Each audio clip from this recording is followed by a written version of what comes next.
What's up, guys? Welcome back to the Fast Life Podcast. On today's episode, we're sitting down with the boys from Thrashin. We got Lance, we got Juan, and we got Dom. And today we're talking about choppers, amongst many other things. We've kind of been catching up since the last podcast we did a couple years ago, going over the growth of their whole brand as a whole, this huge facility that they have, the employees, the business, the YouTube, the bikes, all the different things that they got going on. We're talking about in today's episode. Before we get into this episode, I want to give a quick shout out to our sponsors who make these videos possible. Thundermax USA will be at Black Hills Harley-Davidson for the 86th Sturgis Rally, doing installs right there on the spot. So go check them out, get properly educated on how their ECM modules work, and drastically improve your riding experience. So check them out. There's links down in the description. Great products. I use them on all my fuel-injected bikes. I stand behind it. Arlen-S Motorcycles has everything you need to take your Harley-Davidson from stock to all-out custom, from custom wheels and carbon fiber bodywork to even titanium 12-point hardware. Check the link in the description to visit their website and enter the FastLife10 offer code to save yourself 10% off on your purchases. If you're looking for a new or used Harley-Davidson, I highly recommend my guys at Cowboy Harley-Davidson in South Austin, Texas. I've been working with them for many years and bought my first FXR from them back in 2016. Hit them up, links in the description, whatever you're looking for, new, used. They got it in stock. They got a lot of great deals, a lot of great people working there, and supporting a lot of really great riders and friends of mine. If you or someone you know has been in a motorcycle accident, 1-800-LAW-TIRES is the first call you need to make. They are going to stand up for you against the insurance companies, which have zero interest in properly helping you get back on your feet. Again, 1-800-LAW-TIRES if you or someone you know has been injured in a motorcycle accident. Last but not least, Kabuto motorcycle helmets are my helmet of choice. I am currently rocking the Aeroblade model, which I'm going to be painting for Sturgis this year. I can't wait to get that helmet dialed in.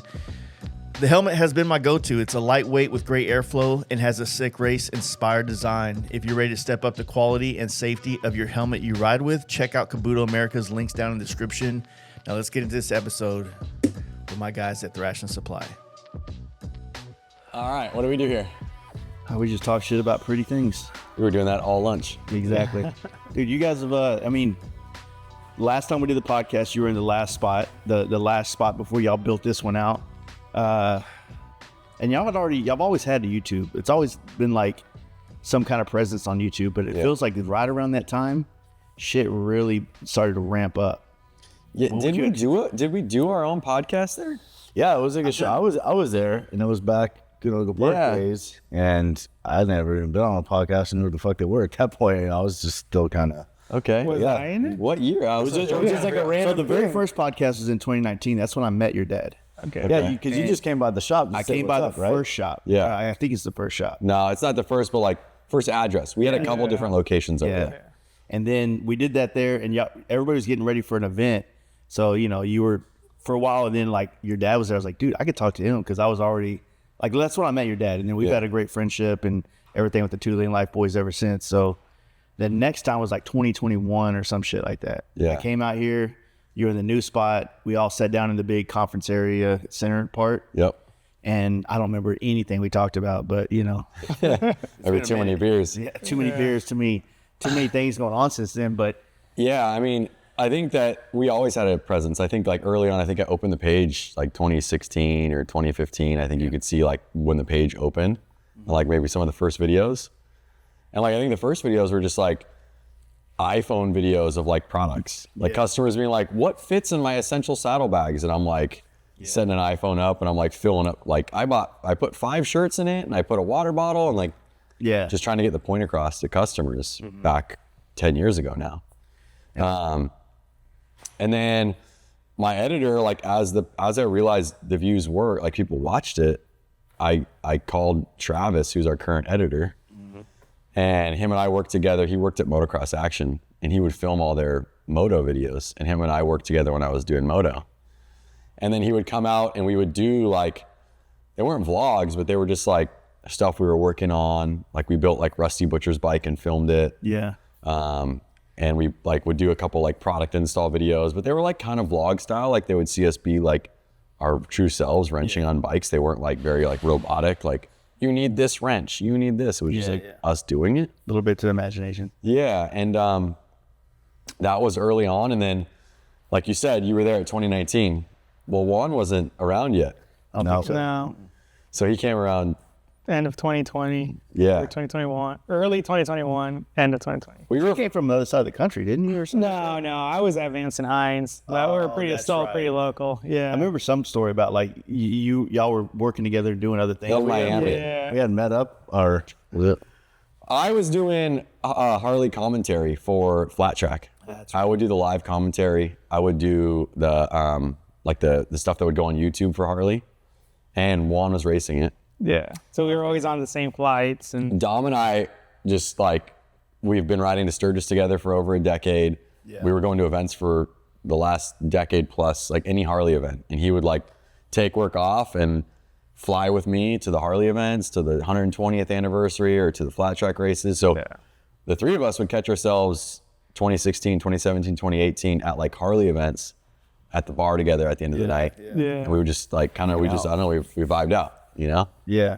That's good how it all came together. I mean, literally like the evolution of watching, you know, from, like I said, the first time I caught wind of the Thrashin brand, I didn't grow up watching motocross and, you know, in Texas, like it costs a lot of money to go get on the dirt because it's all private land and stuff. So what I found you is when, you know, you were making some of the products for the Dyna FXR culture, things like that. And, you know, like I said earlier, your pipe, I bought one in 16 and that was like my introduction to this brand and everything coming where it is now, you know? Yeah. So that was early on. We started doing those systems in 2014. And then, there wasn't a lot of products out there for these type of bikes. You're right. And I always say that, and there's another version of that happened with the Performance Bagger Wave too. But in the early days of the early, like real Dyna Wave and that shit, there wasn't like specific like cultural things that fit the bill like it does now. Yeah, you're totally right. Like early on with that stainless system, I remember 2014, 2015, it was like Thrashin and Sawicki. Those were like the two like main stainless systems that were like kind of, maybe there's a couple I'm leaving out, but those were like, to my knowledge, like the two main ones. Yeah. Sawicki was made in Canada. He was a super nice dude. Him and I would like DM each other, text each other, and we would laugh because people would like talk crap about either one of us or like, you know, like this one's better. And him and I are just like, we're just cool dudes. Like, no, like we supported each other. Yeah. He's no longer, I don't think he runs that company anymore, and I'm not sure what happened. They sold it off to a company in North Carolina. And then that company also bought like Royalty Racing. And they seem to have a good thing going, but it's like a bigger company that started acquiring these smaller brands and making the stuff in-house, I believe is what it is. Yeah, so I remember he was like making them by hand and stuff like that. He was always super cool. I mean, ours are made by hand too, but like I would just hear his stories and what he would tell me.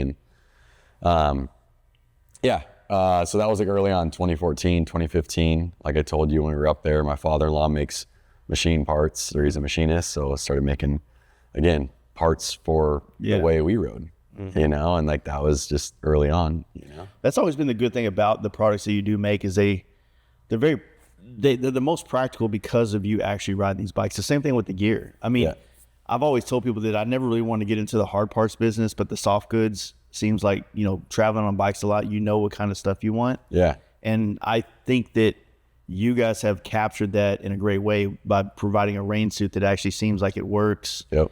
Aesthetically looks halfway decent, considered it's still a big bag on you. You know what I'm saying? And then, like I said, with the modern gear, it feels like we were all on, again, trends, whatever. We're all getting choppers now, but like, I don't really want to look like I ride a fucking, like I got a pistol in my pocket and everything on my chopper. I just want to feel comfortable and look. I'm going to get dirty on this motherfucker. Look, I got stains from the oil, like everything. I'm starting to separate chopper clothes from other bike clothes because they just get fucked up as soon as I ride it, you know? Yeah, I think it's just a combination of all of us. Like, we all have a little bit different style, like to an extent, and we all go ride. We all put thousands of miles on our bikes. We've all been riding to Sturgis in pouring rain for 7 days, and we've all been riding to Sturgis when it was like 100 degrees the whole way there. Yeah. And so we also know what it's like to get on a bike and not know what the temperature is going to do over the 6 or 7 state lines, and like storms coming in and you're getting on your bike and you don't know what you need. And so how do I pack light, pack comfortably, but be able to have all the different layers to be able to handle whatever happens? Yeah. I remember my first trip to Sturgis, dude, I'd never ridden in the rain before. I'd ridden in the rain on a dirt bike, but I'd never ridden like on a road trip rain. And we hit the road. It was me, Kerry Hart, Big B, Heath Pinter, and none of us had rain gear. And we were on the road and it started dumping in Utah. And we were at the time, Walmart or Kmart, trash bags, duct tape, putting them on our body. And you had to duct tape it tight so that way like it didn't flap around and rip. And that was our first experience. We were like, oh my God, I guess you need to own rain gear when you leave for trips like this. Yeah. And then again, you like buying what's available and you're like, man, I don't want to be like wearing this high vis yellow or whatever it is. Like, how can we? It's so safe. You know, how can we make something? Yeah, how can we make something that we want to wear and walk into the bar with, and not necessarily feel like you got to rip it off right away? So that's just kind of like where they came from, and both of these guys and everybody, like you've met so many more people here that have their input, and we try it on, we wear it. We all have different riding styles, we all have different personalities, and we all make sure that it's something that we would genuinely want in our closet. You know? Oh, it fucking fits the bill, man. Like I said, just watching this more or less empire grow it's been awesome and inspiring. Yeah, honestly.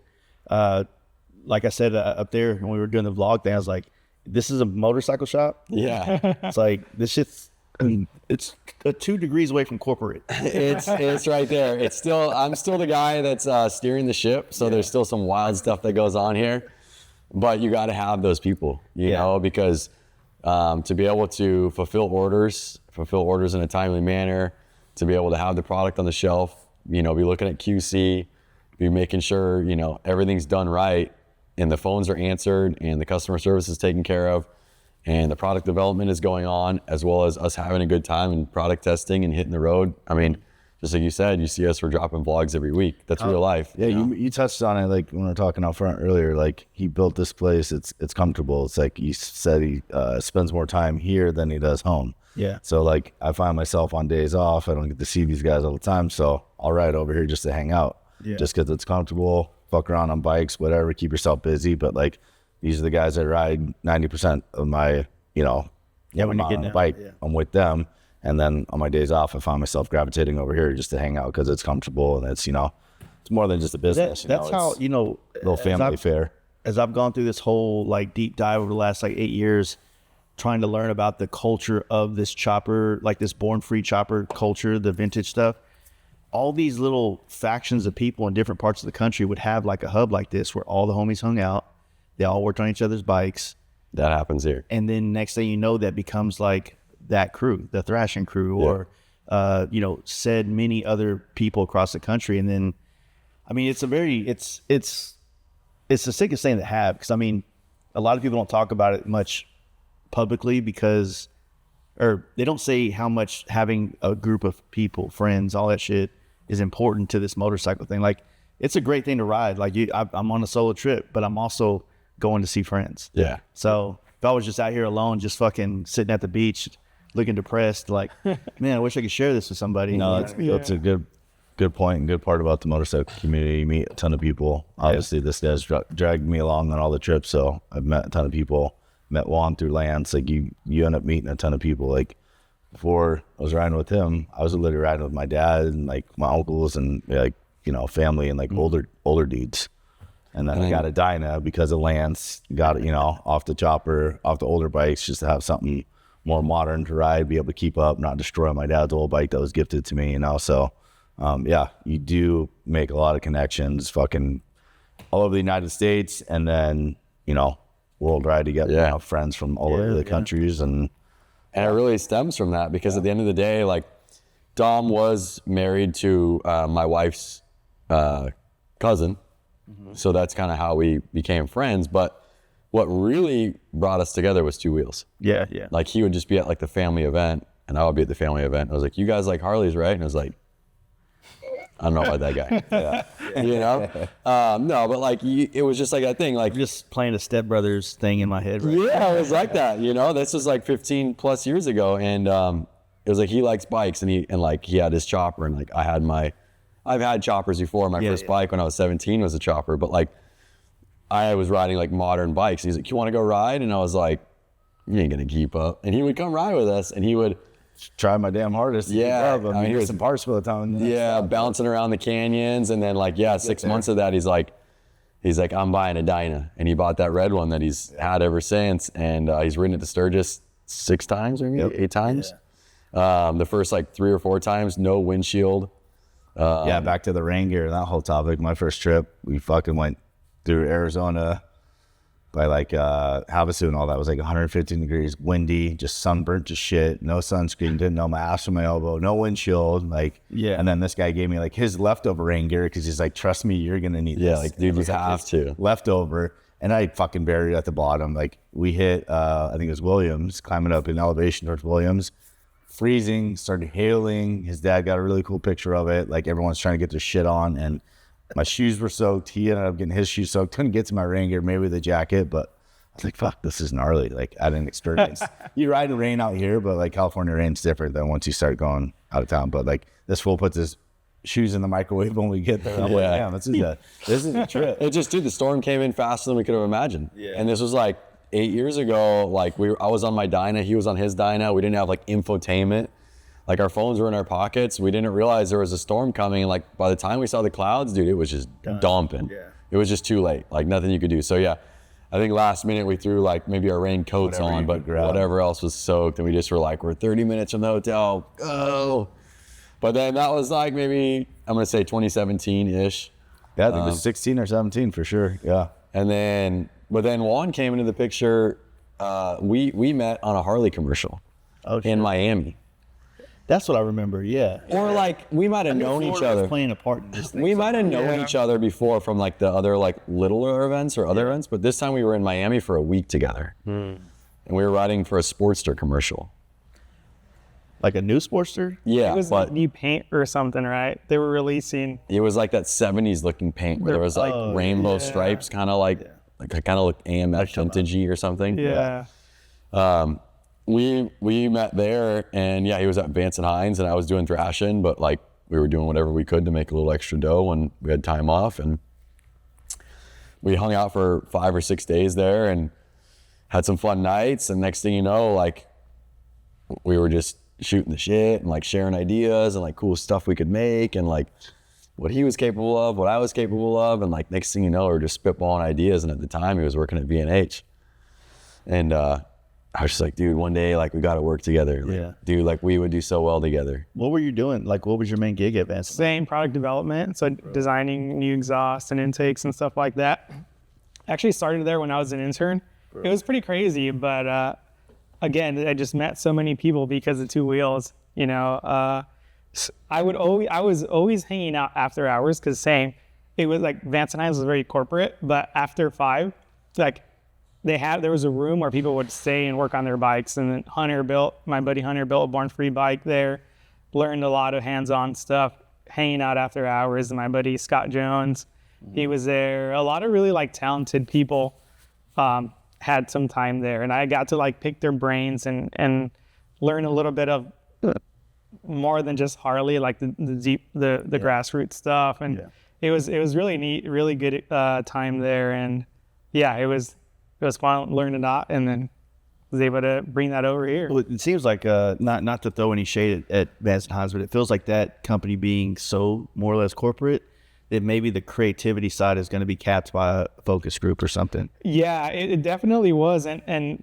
to that, they had so much talent there. Like during the time I was there, I mean, people that are kind of big names in the industry now were all under that same roof, and Born Free builders and just really talented people, but you could only do so much because it was corporate and you couldn't step out of the boundaries.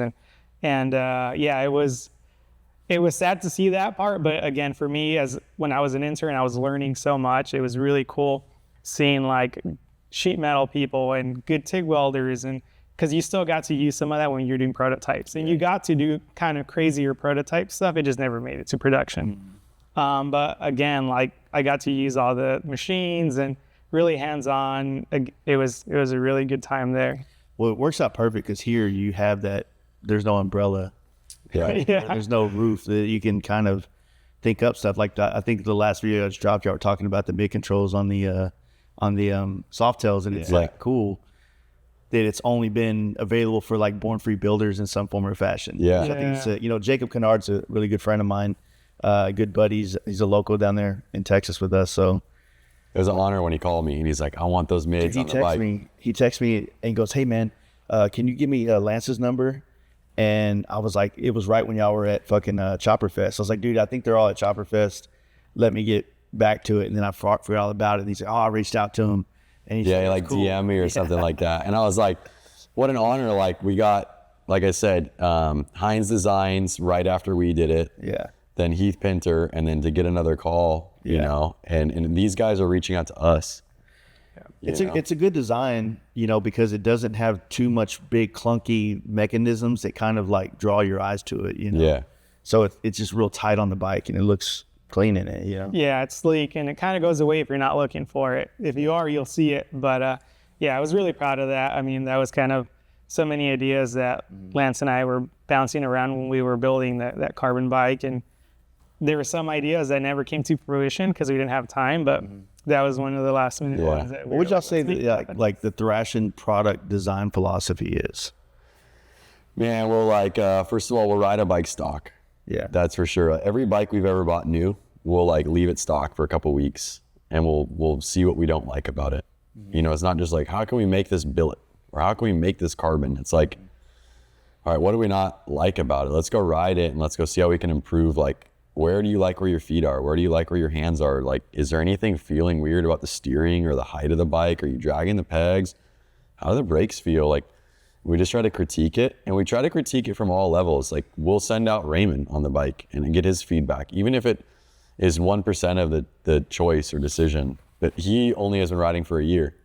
So what is somebody riding for a year compared to somebody riding his whole life? Yeah. Compared to somebody who rides super aggressive versus mid-aggressive. Dom rides it. Like, we're all giving feedback on it. Then normally it'll just be like me and Juan will be sketching stuff. He'll be sketching maybe from a little bit more of an engineering standpoint. I'll be sketching a little bit more from like a imagination, like design, like look standpoint. And then we try to figure out how we can like blend that. Yeah, that's sick. I feel like a lot of brands over the years, like this whole industry was started out of passion, right? Yeah. So the first brands are getting there because they love it the way that you guys love it. They want to solve a problem, but then over time they get so big and it becomes like, there's a new trend. We got to figure out how to get a part in that thing. And You're right. They're past motorcycles. They want to just do their job and they go get on their sand rail or their jet boat or whatever the fuck they got. And they lose connection. And then it feels like you get lulls in the custom industry because products don't really solve a problem other than it looks different than stock. Yeah. And that's what I'm saying. So we don't want to just like, we never like take a part off and go, let's just like 3D scan this and like make it out of billet. Yeah. Everything's like, where can we get more clearance? Where can we get more adjustability? Or where should this thing be sitting? Like there's a improvement like that. And I think a big part of that too is how much we ride. And you can see that firsthand. Like, we ride. You see it on the videos. You see what we do. We ride to Sturgis. We ride every single week. That's what I was just going to add, like, not to sound cliche, but like built by riders for riders. Like, this dude's been riding his whole life. Like, we've all been riding a long time. We get out there and actually ride, and might not see it on the vlogs and stuff, but like rip pretty fucking fast. And we're fun with it. Like, we're still out there doing it and enjoying it, not hopping, like you said, like not wanting to get on a bike and go, take your sand rail or whatever you're just saying, take that out. Like, we're still into it. Still, like, I still put a fucking smile on my face with them riding something old or new or whatever. Like, we have a good time with it. Like, I've never sat down and designed a part with these guys, but I'll be damn sure I put my input. Whether they want to listen or not, I'm going to tell them, like, no, that's lame, or like, this is fucking rad and it works for me, whatever. And I'll be honest with them. Like, I think he appreciates that from me. I'm straight up with it, like, and honest about all this stuff. Back to like the soft goods, like he'll be like, I wouldn't wear that jacket. Yeah.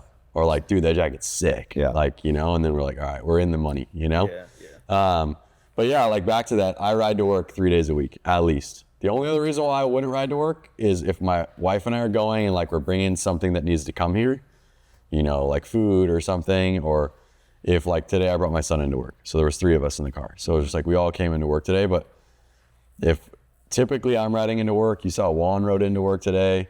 My commute's like 30 minutes, so I'm doing that. Are y'all still like living way back over there, close to where the old shop was? Yeah, we are. Yeah. But Juan moved. He moved. I moved closer. I used to be like 2 hours away. That was each way was my commute, but I'm now like 25 minutes away. It's like the sweet spot where I do enjoy like my bike a little bit, and I could take the back roads if I have a little extra time. So very, very stoked to be in the new spot. Yeah. When he started, it was during COVID, so he was making the commute from his 2 hours away, but it was like taking him an hour. Yeah, there was because nobody was driving. Nobody was working. Everyone was work from home. So yeah, it was 1 hour. I was like, I got this. It's fine. And as things slowly got back to normal, it went from like an hour 15, hour 30. Some days it was like hour 45, 2 hours. And then He was living at the shop. He was living. Yeah. I was living at the shop, and the shop got broken into, and a motor of mine got stolen out of the showroom, and he was sleeping the whole way through it. Well, so again, the commute was stressing me out, and Lance was like, dude, we had like a side shop that wasn't directly connected to it, and very nice of him, set it up for me, and Had a shower in there. It was nice. It was nice. I definitely had a little pad there where I would crash a couple days a week. It was big. I mean, it would save me 5 drives and stuff. But yeah, one of the nights we get the alarm. I don't know, it's like 5 a.m. or 6 a.m. Like, yo, are you at the shop? Yeah, I'm here. It's like the alarm's going off. Well, I was like, not in here. So I figured it was at the other spot. I'm like half asleep. I think I'm naked. I'm like, what's going on? But yeah, I went, checked it out. Cops were there. Yeah, to make it pop out just a little The bit. mic didn't fall. No, just making sure it didn't fall in the shirt. So cops were there, but again, I was kind of out of it. And they had me do a walk through the store, like see what's missing. We had the showroom first, and then we had like our offices and stuff. 120, Harley, factory 120, Like a twin cam? Screaming Eagle. Yeah. Oh, okay, But it was empty. So I blew it up, and I had started to try to rebuild it, but then like the cost to rebuild it was almost like just buy a new one. yeah. And so I just slapped it back together as like the cases and the cylinders and the heads, like Probably just like look. picked it up quicker than they thought it was. Yeah. Ran with it, and it's like, Well, get it home. there was 2 motors. There was that and then the Evo. Yeah. They were probably like, the Evo, this one's too heavy. Let's take the 120. Yeah. But again, early on in those days, we were already riding, we were already doing our shit. And just like you asked me when you walked in, you were like, you still shoot photography. Yeah. That was like what I used to do prior to the vlog. Like, yeah, I would shoot like iPhone videos and Instagram reels and or whatever we were doing on Instagram back then, and put a little bit of it up on YouTube. Nothing too crazy.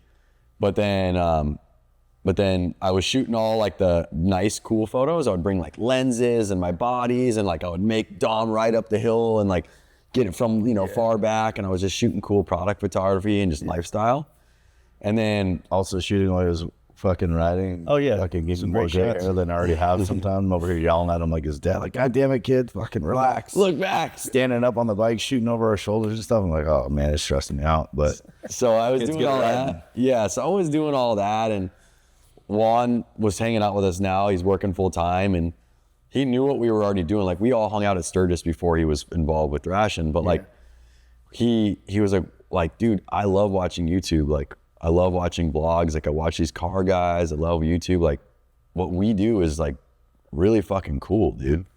So he kind of inspired that, like, we should like do a vlog. And he's like, you're good on camera. Like, you know how to film. Like, let's just try it. And like one day we were just like, all right, fuck it. Like, we went to like lunch down the street. Like, I'd get him to try to practice doing wheelies.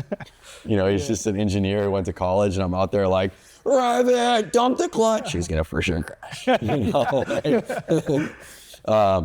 So we just started vlogging like that, and then next thing you know, like, it almost inspired us to have more fun. We were almost just like, because then we just started making it like during the week, like half a day a week was just like, all right, it's Wednesday, let's just like go out and vlog for a little bit. So it like inspired us to also test the products we're making, like going ride. We're already riding, but like it just like midday, like, let's go film. it became part of the job too. Yeah. But in a good, positive way. Yeah.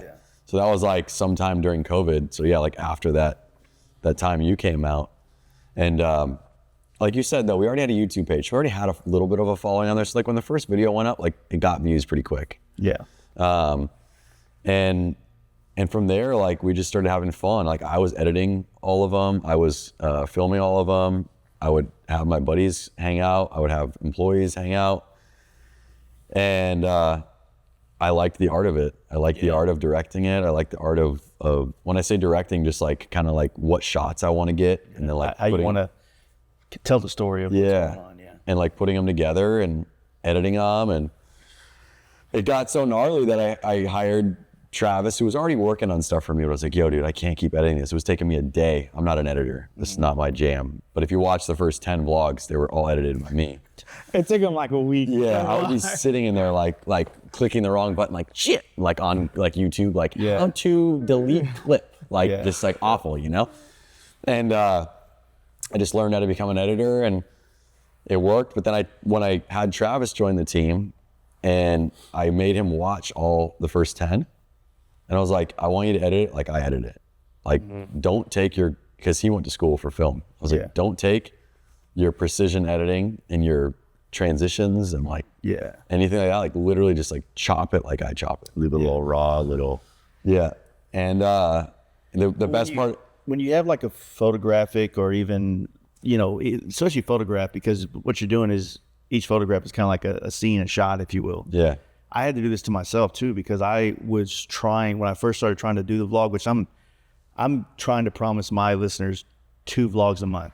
Yep. Which I'm one-man show for everything I do. Paint, bike building, podcasts, fucking everything. Yeah. And so it is tough to keep up with all that shit. But I had to like not use that camera to vlog, because if I do, I try to do shit that makes the editing so much more harder, because you're trying to make it so much more polished and movie-like, when as opposed to that little fucking DJI GoPro type thing.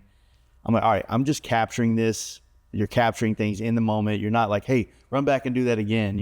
It happens. Sometimes you need to, but like it allows you to just capture what happened and just tell a chronological story of this is fucking Thursday here. Yep.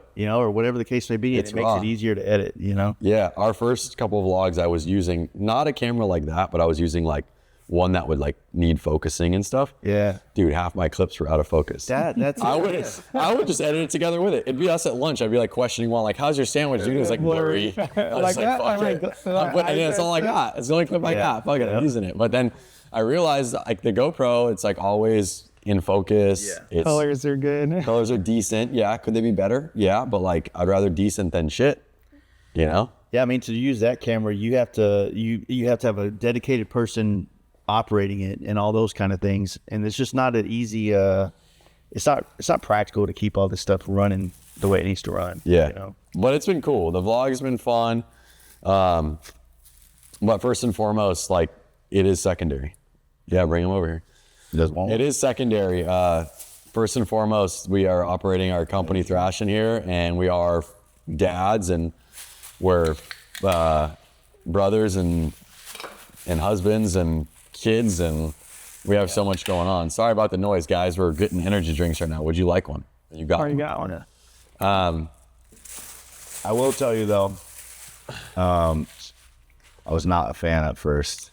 Yeah, Dom hated the camera. Don't put that shit on my face. Used to talking like that and openly about shit, and like you still got after it, and it's a pretty wild stuff. Not saying you don't now. There's some stuff. I mean, we still get after it pretty gnarly, like off camera.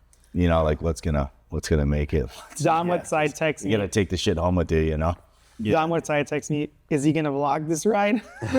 Before, like, he would be stressing out about it. Yeah, but we would do, I mean, we're boys on the road. Like, there was some stuff we would do that you probably don't want on camera. Yeah. You know what I mean? And like that stuff still sometimes goes on. We are the people that you see on the camera, but there's some stuff just YouTube won't even let us put on YouTube. We would share it, but like you just can't.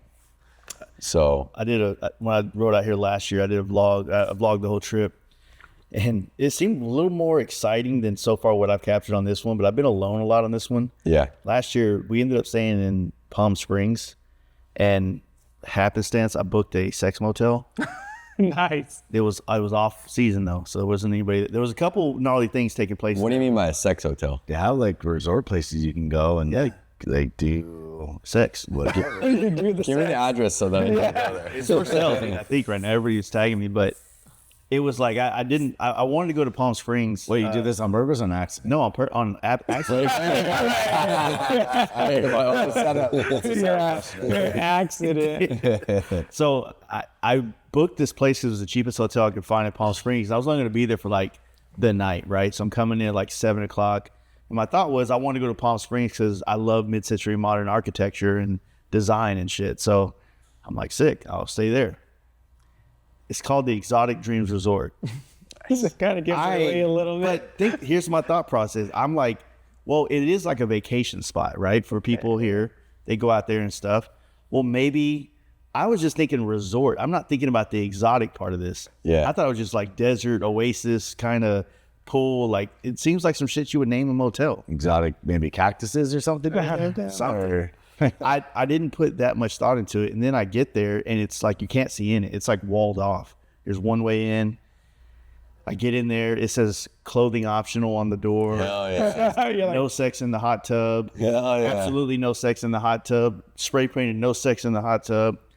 And then me and my buddy, I was with Taylor from Shifter Crew. He stayed with me. I met him at the races. I'm like, hey, said you go back to San Diego. You just want to kick with Palm Springs with me tonight? So it seems like I took him to. And you know what Palm Springs is about too. Yes. It's a very fellow on fellow friendly place. I can say And it that. was. There was some dudes having a good time in there with the Yeah? window open, and I saw too much. You know? Oh man. So we go out, we get fucked up in the town. We come back in the middle of the night, order a pizza, and we're vlogging this whole thing. It's all on camera. And we're like, let's go walk around this place, see what the fuck's going on. And we found a maze for fucking. what? Straight up. It had like glory holes. This is all beds. by accident. He brings hair yeah. up there. Yeah. You gotta go on that side of the wall. See the hole? Dude, if you watch the video, then you would see how genuinely surprised I am. There's no way I could be that good of an actor. Like, I was like, oh shit, dude, there's a glory hole. Oh, what is this thing called? It's like the one where you like, it has chains for like stirrups or whatever. And it's like a glory hole, but a different hole. Holy shit. Maybe it's for the other hole. And then they had chairs, like cup chairs to watch. It was fucking wild. Damn. Where is this at? Palm Springs. And then when I put it out there, then I guess the place went on the market for sale, and I got flooded by everybody trying to send me the Zillow ad for it. Like, dude, you should buy it. And I was like, yeah, cool bike of the place, you know? That's what That's tight. I think maybe it's Taylor. I forget who it was, but I had to send, I think it's him, Shifter Crew, send him $500. No, I think they could nail something else. So they got Zach and Dan. So it's 3 dudes. Zach. Was it Zach? Yeah. That was a kid, yeah. His wife did the wet t-shirt contest at Live Fast Rally. Yeah. And I threw in $500, but I didn't have it with me. I was like, I'll Venmo you when I get home. There's no service there, but it was that kid, yeah, from Shifter Crew, is his wife or something like that. Yeah. Yeah, Zach, I think, is a wild one. Yeah, his wife was up there. That's my wife. Do that, show them their text. Yeah. He was fucking going wild. Yeah. He has a pet fucking possum. Really? Yeah, he brought it to fucking. We were at the Beltwell thing for the what is it? Parts and labor. Yeah. And he's just got a fucking possum, just chills, fucking runs all over him and shit. Nice. Sick. Oh yeah. And then the other dude in Shifter Crew has a pet goat, and I think they brought that to the Live Fast rally last year. And See, I wouldn't mind a goat. You know, the ones that fucking Ram you and shit, The ones yeah. that passed out. Sound like a painting? Yeah, the painting goats. I was one of those little guys. yeah, sick. So what made you decide to ride the Rigid out here? How many miles do you cover? I'm probably sitting a little over 2,000 miles right now. In how many days? You said, right, you were saying earlier that you had, like, it was like a goal to do something with that bike, right? Take like a long trip. For me, and I've tried to find the best way to articulate it, but like when you're in this mode right now, when you have them like that, or you like right behind us right here, Yeah. I am a fucking daydreamer, and I'm sitting here thinking of like all the places in America that I've been fortunate to ride. I'm like, this bike would be fucking sick to ride here. Yep. And so it becomes like this slow spark that just turns into a fire. And then once you get it done, it's like, all right, how do I plan this trip and how do I get it there? You know, and also doing these podcasts, man, I've talked to such a range of individuals, from OGs from the 60s to kids that have started on choppers that only do choppers. And you hear people talk about like riding these bikes across the country, and then you're like, man, I need to have that experience. And and fortunately I've been riding road glides for the last 15 years. I've had my share of Dynas and still have 3 or 4 FXRs. The chopper is the one that feels different than all of them, but still feels really good. You know what I mean? Like, I don't know. When I built my FXR chopper a couple of years ago, I was just kind of bored with baggers. Nothing against the bagger, but creatively, I didn't know. Like, I already found my formula. Like, all right, I know exactly what bars, what height, what seat, what if I'm doing mid controls or keeping float. Like, there was nothing really to discover. Yeah. And so the FXR chopper like opened my eyes to like how versatile and different lanes you can take in the chopper world, and it all still fits in, And then I was kind of too scared to go with the shovel head, so I started looking around for like an already done one just to see if I wanted to try it. And then I went on this little run with all these like vintage chopper dudes. They're all homies of mine, but they just always were on, like Oliver Peck and all those guys out in Dallas. And I was on my gold FXR chop, and it looked like a fucking Easter egg in dirt. You know what I mean? Yeah. And I was like, man, these dudes are fucking kicking it, running. All of them are jockey shift, no front brakes to be found. And I was like, not like if they can do it, I can do it, meaning that they're less than or something. But as a man to man, like if they're fucking doing it, I can fucking do this. Yeah. Yeah. And so I went and bought a shovel head, and then I've got a great mentor that has taught me a lot at fabrication. I'm still learning every day from him, and we built that bike together, and fucking, knock on wood, it's not one issue yet. Not one thing came loose. That's right. Ran out of gas. That's about my Oh, that's good. Yeah, there's something to be said about the old stuff. It put a smile on your face. So I was thinking of it as like a fucked up relationship with like women, like they'll fucking use and abuse you one day, beat you up a little, back sore, fucking won't start, whatever, but you're right back on it the next day going for it. So let me ask you all this, because I've watched y'all's videos on the chopper thing a lot. Because I just went through this, and when y'all bought the pan heads and you're learning to kick it and you're learning what it wants, to me, that's what everybody says they don't want to deal with. And to me, it gives me the most satisfaction. That's the most fun. It is. Yeah. If everything went perfect, then it's just like, like, dude, that's what like anyone makes can the walk up memories. and push a fucking button and start a bike, but you learn like. Don't get me wrong. The last 2 times it's popped off first kick. But this morning when I was getting ready to leave, I thought I was going to have to text you and go, hey, dude, I'm going to be running late because the thing is not fucking start. No, but when you do get it right, it gives you like that much more gratification. Like, you got the right throttle, you put your spark right, and you got it to start on the first kick or second kick.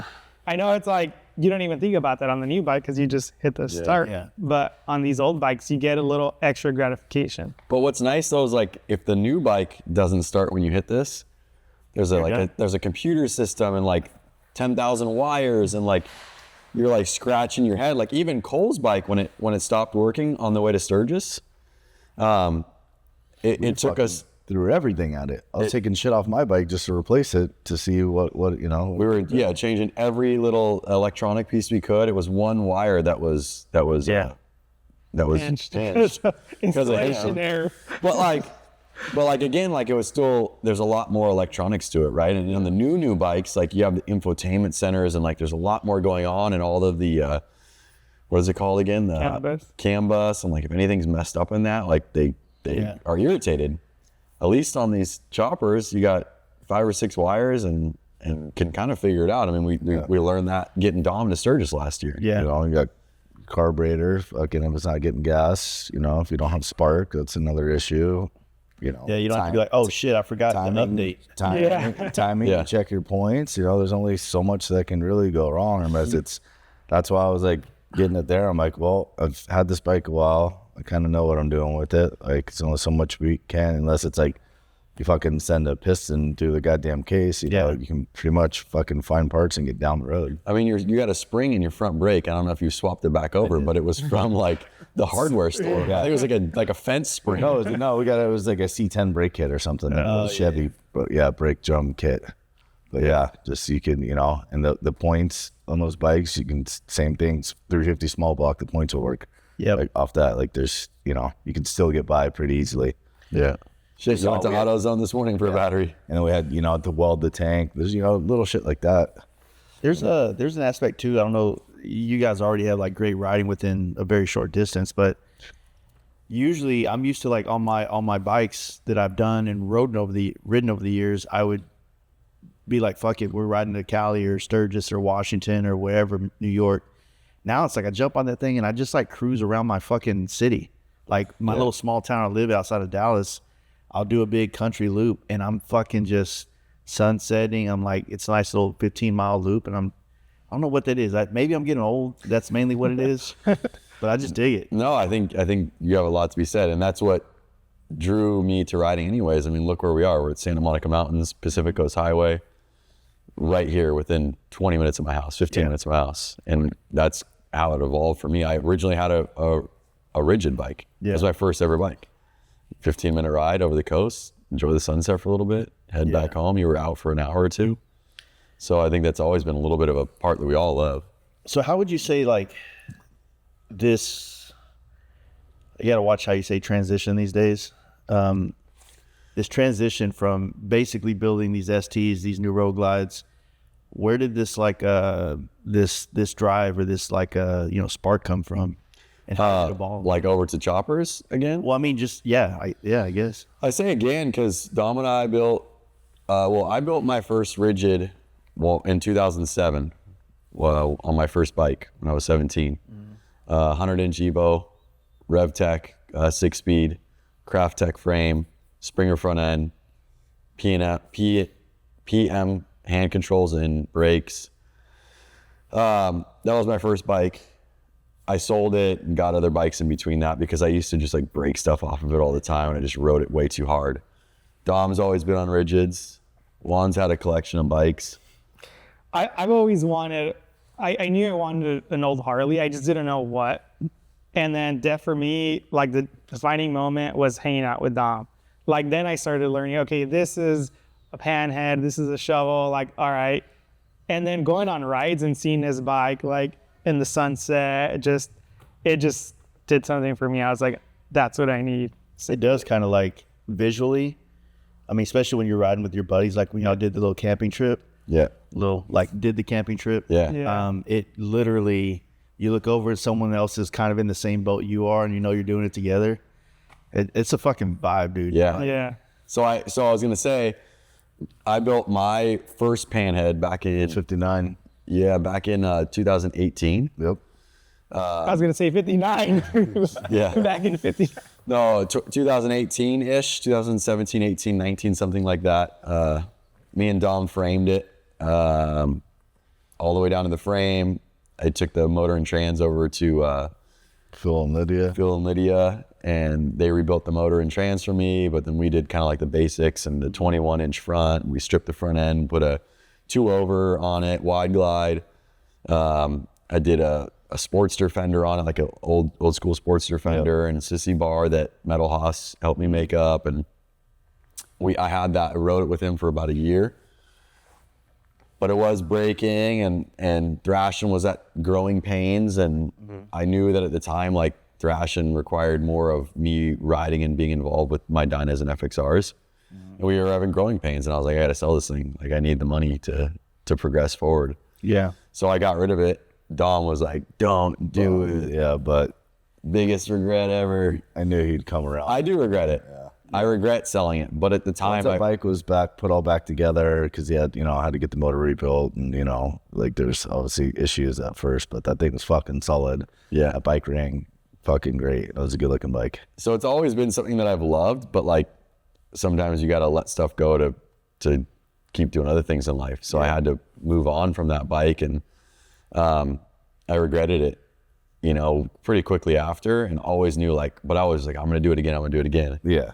And now here I am with another bike that needs about the same work. I'm just like, man, I should have just kept that one I already rebuilt. But it'll be another fun story. And yeah, like you said, it was a time and a place, and you had to grow in different areas, and you're really riding the thing, and the business involved more FXRs and Dynas at that point. So yeah, totally made sense. Yeah. As much as I was like, God damn it, but I understood where he's coming from, and figured later on in life we could come back at. So I didn't have a bagger yet. So that was 2018. I never owned a bagger. Yeah. So all of our bagger development was like on my dad's bagger. So I would ride my dad's bagger, and like when I first designed the adjustable bagger brake arm, like at first it was like, how do we make a brake that's different than stock? And I went on the internet and I went in the catalogs, and at the time nobody was making adjustable bagger brake arms. And I was like, how do I make this adjustable? And that was when we developed the way that you could like clock it. And we clocked the first one and we set it at the bottom, and then the brake was really far forward. I rode my dad's bagger and I was like, I couldn't reach it. Yeah. I was like, okay, it's cool we dropped it down, but like I can't reach the pedal anymore. Because like as it went down, it went away. So then I went back to the drawing boards and we drew a 2-inch shorter brake arm. And I was like, oh, that's dialed. I'm 5'9", so I don't have the longest leg, right? So like, I was like, it's perfect for me, someone maybe under 6 feet, but like maybe someone 6 foot will want it to go down and forward. So then we had the 2 optional lengths, and then we had the adjustability. You could put it stock height a little lower and then even lower. Yes. And then that's also when we developed like the closer to you shift arm. Cause like I was starting to dial in my dad's bike, and I was like, how would I like this bike? Like I need everything closer to me. Yeah. Like this will be way more comfortable. And then we did the bagger floorboards that raised up and came back.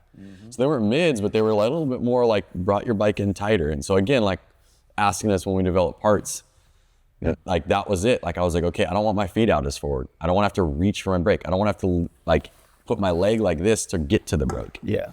Or to reach the shifter, I was having to like lean forward.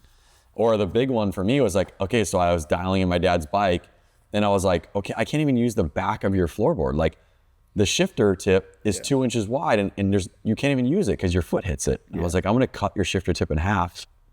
And I did a little 1-inch shifter tip, and I was like, now I can use the board but still step on it. So those were like little things that I was riding my dad's bagger at the time, just like around the block, or like maybe on a quick like weekend day trip just to get the vibes of it, you know? Again, back to product development, but I didn't own a bagger. Yeah. So for R&D purposes, So I was like, I got this panhead sitting here. I'm not riding it that much. I'm very excited and intrigued on developing parts on the bagger, on the Dyna, on the FXR. And the panhead's just sitting there, just like collecting dust, which I wish I could have afforded to have let it collect dust, but I couldn't have. So I basically sold it fast. I put it up on the internet. Within the next day, someone showed up.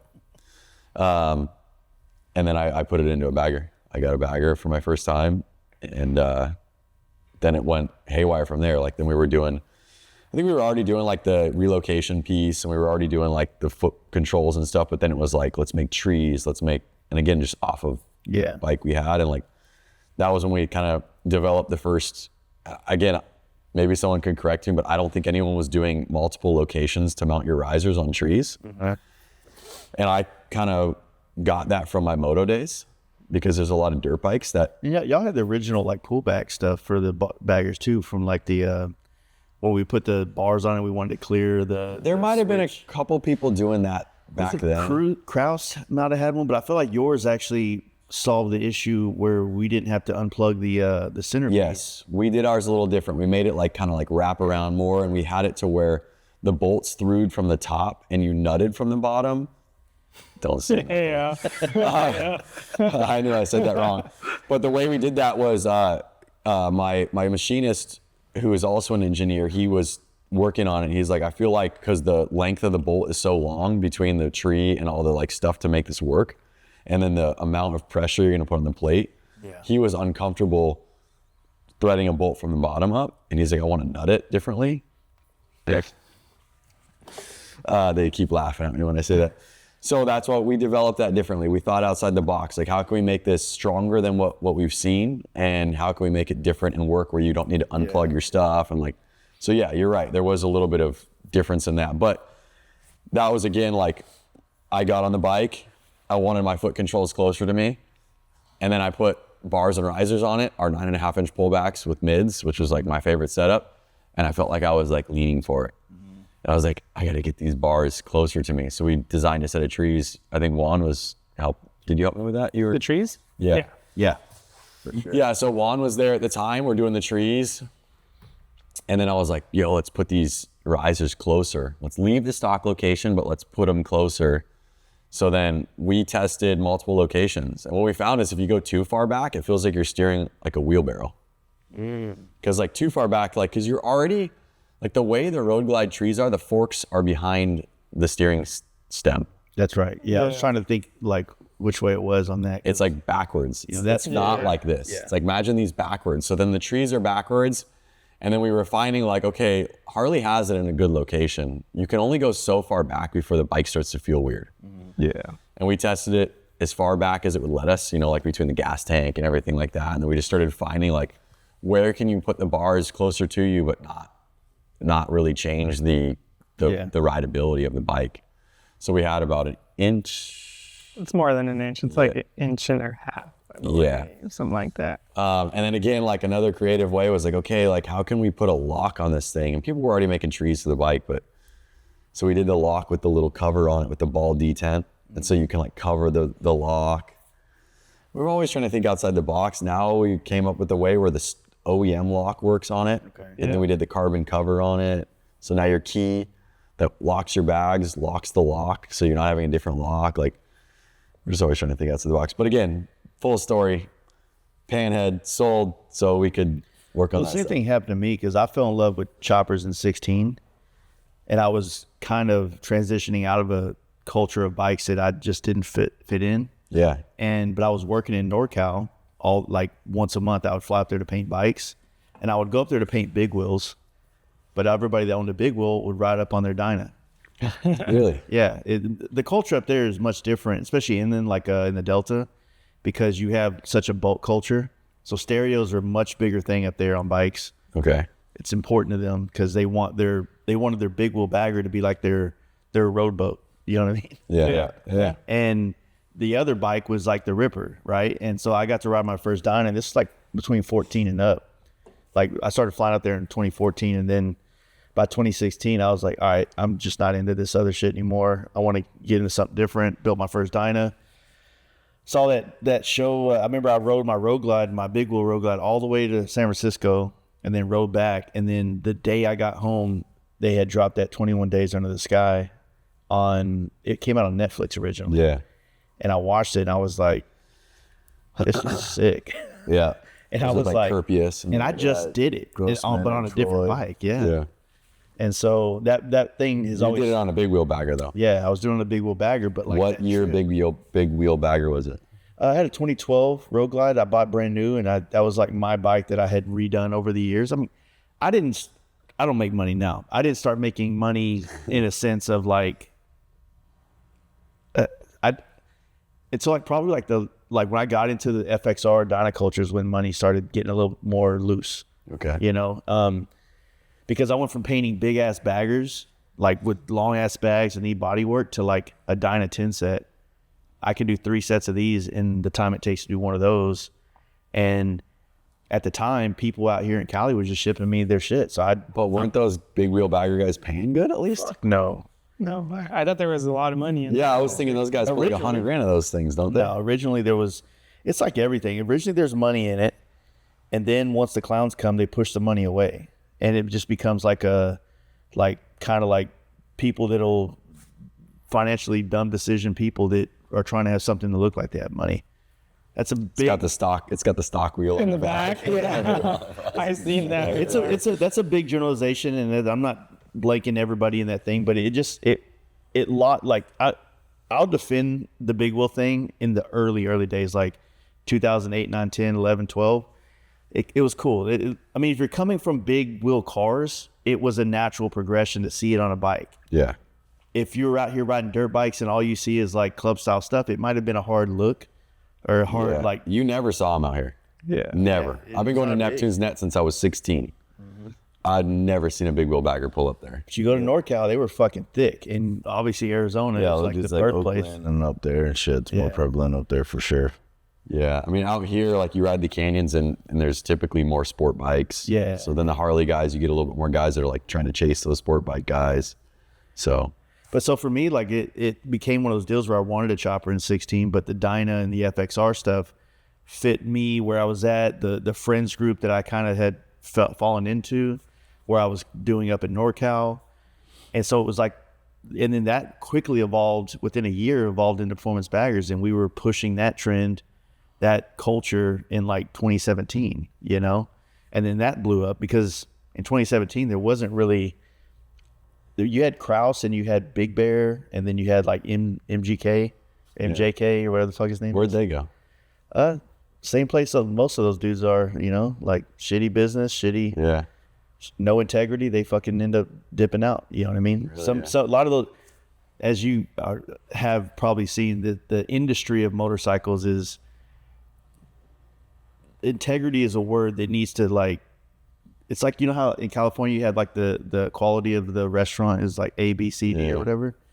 There needs to be some checks and balances. There's a lot of people in this industry that need to fucking go away. Big names. Yeah. Just shitty business, shitty stuff like that. But in the early days of Big Wheels, performance baggers, like we didn't have a lot of options. So, and you didn't need a lot because all we were really changing was putting bars, 2-in-1s, suspension. And, now everything is geared towards performance baggers. Yeah. So it's cool. It's kind of like watching your favorite band blow up and you're like, man, like I missed those $20 tickets and now they're $400 tickets to go see the band, What was your first year dyno you had?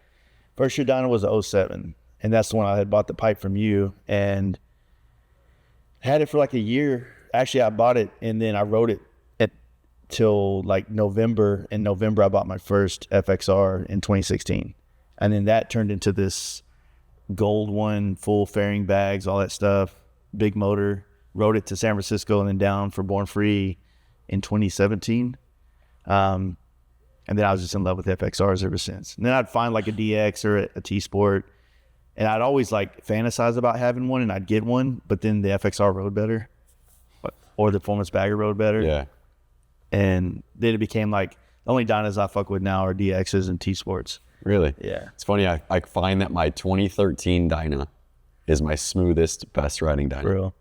I've had DXs. You saw we rode that T-Sport out for lunch. I think I rode it. Yeah. Yeah. My 2013 dyno, GPR stabilizer, Legend suspension, True Track on the engine mounts. It just dialed. Like, dude, I can ride anything fast. Well, I mean, I put those on a long time ago. I've had those on there for a while, but my point is like, you put that stuff on there, like I'll outride my FXR any day on that. I just built a bike for a guy. We used a lot of your products on this FXR. We built the twin cam. We did a 49mm front end on an FXR. Yeah. Wow. So That ride. it's sick because we also did the stabilizer. So FXR division sells one for the 49, but we had to make a different mount for it to hit the frame. Yep. Because that cup on the bottom wouldn't fit. Yep. And that was the first Harley I ever rode with a stabilizer. So GPR stabilizer or a different company? GPR. Okay. But it's kind of weird because like I almost feel like I wish I would have left it off to make sure everything was dialed because I wonder if that might have made it ride straighter without me knowing exactly if the drivetrain's perfect. Well, I mean, you could just like 2 bolts and. Yeah, but I didn't. I was running out of time. Oh, you don't have the bike. Not anymore. No customer. Fortunately, Cody, great dude, loves y'all's channel. Big fan of you guys. He flew down from Minneapolis and hopped on it, and I was shitting bricks off. He rode it home. He rode it home. He got home. He sent me a message. He goes, "Not one oil leak, not one bolt loose. Congratulations, you did a good job." Hell yeah. I was like, nice. Fuck. And I got fucked up, drank. I was like, Nice. it was sick. That's rad. But yeah, I mean, I'm working on that with my buddy right now. He's got that T-Sport, and he's like, now he's wanting to think about buying a different bike because when we were riding over 90, his bike was wobbling all over the place. And I'm like, dude, I think the grass is greener where you water it. Like, I think we can dial this bike in. You just got to like give it a little bit more parts and a little bit more love and tune your suspension and like do some things. But what, I mean, is it, It's already 20 years old now. Like you gotta, there's modern updates for a reason. yeah, probably the modern updates, but is there some aspect of it like, I mean, I feel like a really crispy dyno right off the showroom floor can probably consistently do 120 miles an hour all the time, but on a 20 plus year old bike, I mean, the frame has got to be just a little. It's low mileage. We had we laser aligned the frame. We put new motor mounts. We put a True Track on it. We put new shocks on the rear, but the front shocks, the front forks have not been rebuilt. And That's probably gonna help. Yeah. so I think it's a little bit of that. We're going to test that next, but I think maybe a GPR, but I'm also not sure. Like, I've never actually owned a T-Sport, so I don't know if the windshield is causing like wind buffering on it. Like, Yeah. So the only thing I've ever noticed on the T Sports I've had, or when I would put T Sport fairings on other bikes, is like if I would like put my feet on the back pegs, I would start to get a wobble. Oh yeah. But if I put them on the front pegs, it'd be fine. Oh yeah. Yeah. Like it's either the wind. That's the wind hitting your body. That happens like on any of my small bikes. Yeah. Like over at high speeds. I don't know if you ever had this on your ST. My first ST that I bought, Lowrider ST, I rode out here for Born Free. I actually came and saw your dad in them because I had accidentally ordered y'all's aggressor bars. I was fucking hating life. Yeah, that's So I right. swapped them out at Two Lane Shop. But I noticed on that bike, if I put my feet on the back pegs, the light would come on for the overheating because it was like the wind was not. Oh, you're blocking something. Yeah, or like I think the wind normally when you're riding, the wind Goes is through. going, hitting your legs and kind of working like lowers and getting that rear cylinder or something. But I was like wondering why I kept having a check engine light. It wasn't like on; it would just flash. It would Weird. go away. Damn. And so That's it was interesting. also riding out here for Born Free and what was it, 2023? So it was hot as fuck. Damn. Crazy. I never heard of that. Yeah, so I mean, on everything like with you guys,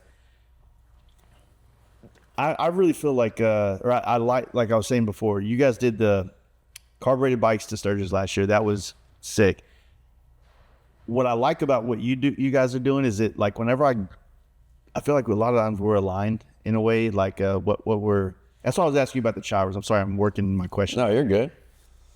It feels like there's this like shift going, not necessarily to choppers, but people looking for a different experience on motorcycles. And I know that's what I was doing.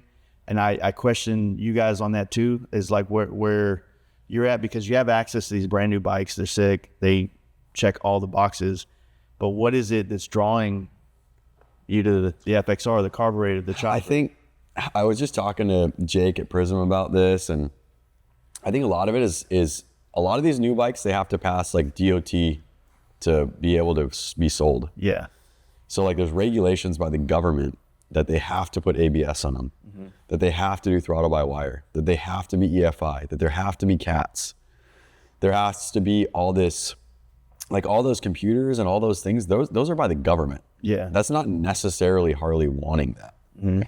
And I think that that's changing the way the bike feels, right? You twist the throttle and you can tell you're playing with a computer now. You're twisting the throttle and it's going through the CAN bus system. Yeah. That's then telling the EFI to then spray more gas. And you're hitting the brakes and you can tell there's a different feeling in the way that you're compressing the brake and it's going through an ABS system and it's not actually doing what you want it to.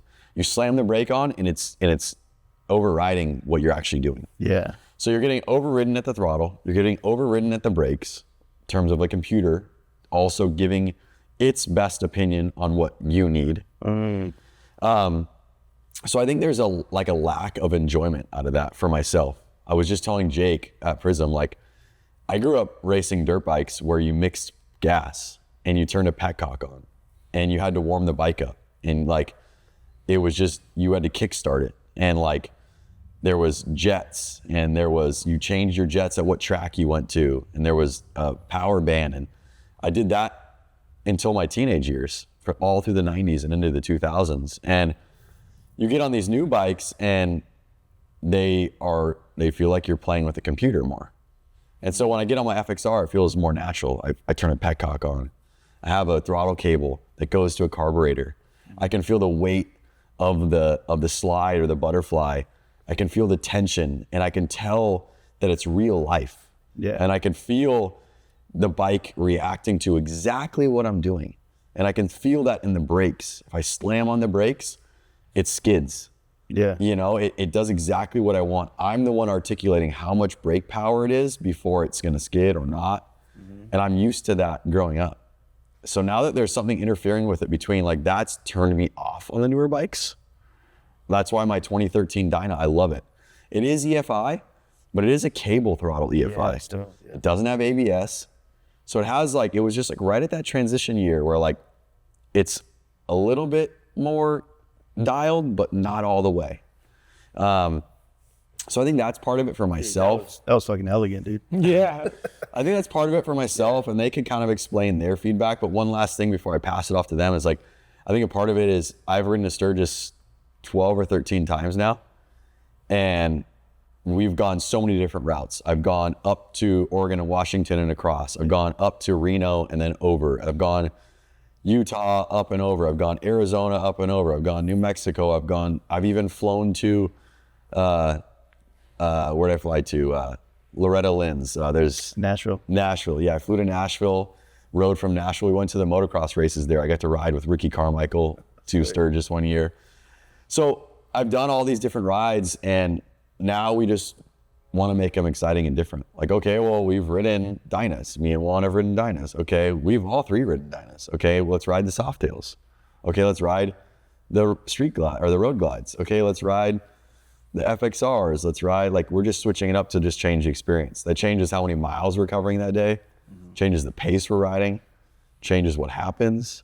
So I think it's just like, you don't want to go on the same vacation every year. Yeah. You know, like all of a sudden, if you go to the same hotel once a year, you're starting to be like, okay, I've been to this hotel 6 times. Like, their food's the same. This is the same. Like, I'd rather see different things in this world.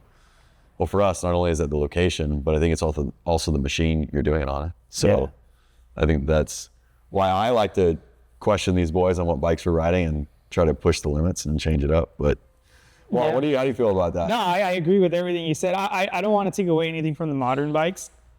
I think my Road Glide is great. I could crush 1,000 miles in a day if I want to. Cruise control, it's super smooth, doesn't leak any oil, gets good gas mileage. I love that bike. But yeah, you hop on an older FXR or even the Panhead and you're just connected to it. It's like, you get feedback, the bike talks back to you. Like Lance said, he hit the nail on the head. Like, everything that you're touching is like directly connected to something, and the response is instantaneous, and it might not have as much horsepower, it might not have like as good brakes to like get the job done to stop you faster, but you have full control over it, and it's a different vibe. Like it is. I've heard like people talk about this in the Porsche world, that like the old, more mechanical air-cooled Porsches, people love those because of that. Like, you could feel everything working. Just raw. My buddy, a buddy of mine, he's a factory Porsche race car driver, the only North American to ever be a factory Porsche race car driver. And we always talk about it. He's like, there's nothing like driving a slow car fast, you know, and just like pushing the limits on it, bang, and revving out the gears and using every gear and getting into the corners, and just like, there's just something about pushing the limits on something that, you know, that you're riding it to its max limit. So that's the answer to this thing, but I mean, just real quick while it's on my head, do you think that there's I lost it saying that. What, some of the Porsche people and the Harley people? Just like the desire to do something. So like, why is it that, I mean, forever we could have all just jumped on Hayabusas and Gixxer 1000s and whatever and just solved all those things. All right, so that, I'm going to let Dom, but I'm going to tell you why I don't ride bikes like that here in a second. I got something for that. Okay, well, long story short, when I was 16 years old, I was already kind of like riding slightly professional, but I'd been riding my whole life. So my neighbors all knew I rode dirt bikes. Like, I always had dirt bikes out front. I'd be riding out in the street and stuff like that. When I was 16, one neighbor had a R1, and then a buddy of mine had a chopper, and both of them gave me access to their garages and said, ride whatever you want. And I would ride the R1, but I would be doing 120 miles an hour down the main street in second gear, you know? And like, I just knew, I was like, dude, this like is too much bike. And I'd get on the chopper that he had a rigid bike, and I was going 40 miles an hour down the same road and like holding on for dear life and like, you know, just bouncing off the seat. And I was 16, and just something felt like something energizing about that, more hanging on, manhandling this chopper than getting on a bike that was so tuned in and so perfect that I could go so fast, and the bike could go fast when I was going, but I was shutting the throttle off because there was cars turning left in front of me and stuff, you know? Yeah. So I don't know, something about that is why I wanted something a little bit more rough and something that I had to manhandle more. But I do want to hear my boy Dom's story about old bikes. I'll just start with the old shit. Wait. Before you start, he does have a 2020 CVO Road Glide at home, and he does ride that thing quite a bit. Yeah, I've gotten to learn to love it. Lance was very nice and gifted the bike to me, or it's in my possession for the time being. But yeah, we'll get back to that. Obviously the old shit's what I grew up around, all I knew for a long time. My dad gave me a bike, and then I kind of got into it so I could spend time riding with him, and like I said before, with his buddies, my godfather, you know, just dudes I grew up around and looked up to, right? Like I'd wake up and these dudes would meet at our house at fucking Sunday morning to go for a ride wherever they're going. I was just like, oh shit, this is rad. Like these dudes are all the dudes I look up to, big tough guys back in the day. Real quick, have you seen the video that we did of his dad? Yeah. And he's like in the driveway. He's like 5 years old. I watched the video when y'all got the old tapes. Yeah, That was Yeah. So there's, if you look at it, like there's videos of him. He's like 5 years old, and he's like just like watching his dad's buddies and all the He's heads out cruising front. I thought that was cool. I don't know who coined it or who said it on there, but like it was like that was like the original vlog days of the way his dad was. Yeah. Like an over the shoulder out of the car. But yeah, that's what I grew up around. So that's obviously been something that's dear to my heart. I just think, you know, same way with old cars, like all the old stuff, the engineering that went behind it, like just how like the details of the bike, the lines. I just think that like shit flowed back in the day. Like whether it be cars, bikes, whatever. Like I think people were more passionate when they built stuff back then. Like, Less focus groups. huh? Less focus groups. Yeah, and I also think like less cutting corners. It was like they wanted to make a fender out of metal, and like it was like they really shaped it and they like put the edges in it and stuff. And now it's like, oh, let's make that gauge cluster out of plastic and let's like do the fake chrome on it, or you know. Yeah. And then just, I mean, the old stuff, like it's again, a labor of love.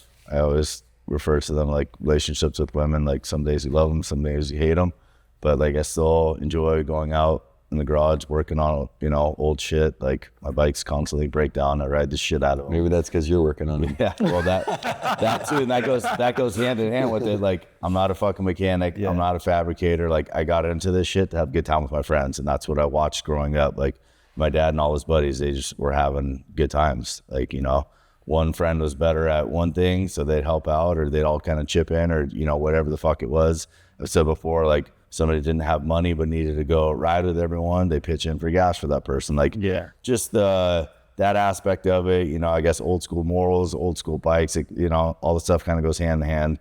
I've gotten into newer stuff, obviously, just for the reliability. And don't get me wrong, like Dyna was my second bike. I've had a lot of good times on that bike, crushed a lot of miles with Lance, Sturgis, you know, back and forth countless times. Mexico, the bike's brought me a lot of good places. You know, I have an FXR now. Still need to kind of go through that thing, but I ride it. I enjoy it. Just got the other 63 Pan. I've always wanted a Pan head, so I got that bike. Like, I have 6 bikes. One, thanks to Lance, got the Bagger now, which I've been, you know, riding the shit out of that thing, and it's a whole different element. Like, I know I can hop onto that and fucking haul ass to work or wherever going and know, like, I'm not going to break down. Yeah. But if I see a fucking check engine light or anything flashes on that thing, it's completely foreign to me. And for one, he's gifted me to it. So I'm like, I don't want to fuck this thing up. I'm still very like, I appreciate when people do shit like that. You know, thank you again. Like it means a lot to me. So I'm like, fuck dude, like I do not want to fuck this up. So like I see something flashing, something's wrong. I'm like, ugh. Like the old shit, like you can hear it, you can feel it. Like you said, with the throttle, whatever, something's going to go wrong. I'm pretty aware of it now. With like the new shit, I'm lost. Like, so. What do you think lately though? Like you have those 6 bikes. They're diverse all the way from the 50s to 2020. What do you think you've put the most miles on in the last like maybe 3 to 6 months? Probably the Road Glide, just because it's been. See, so like my Dyna's down right now, or it's not down, but I've been trying not to ride it as much, just because the motor needs some love, makes some noise. FXR, the front end needs to be rebuilt. The pan head I wanted to change up, so I kind of just been putting miles on that locally and not wanting to do too much to it, because for one, I don't know if we're taking them anywhere or what we're doing with that. But I mean, real quick on that, like kind of like Juan said, and like you just said, my daily commute to work, I typically use a bagger. Yeah. It has the most coverage. It's the easiest on the body. The suspension's good.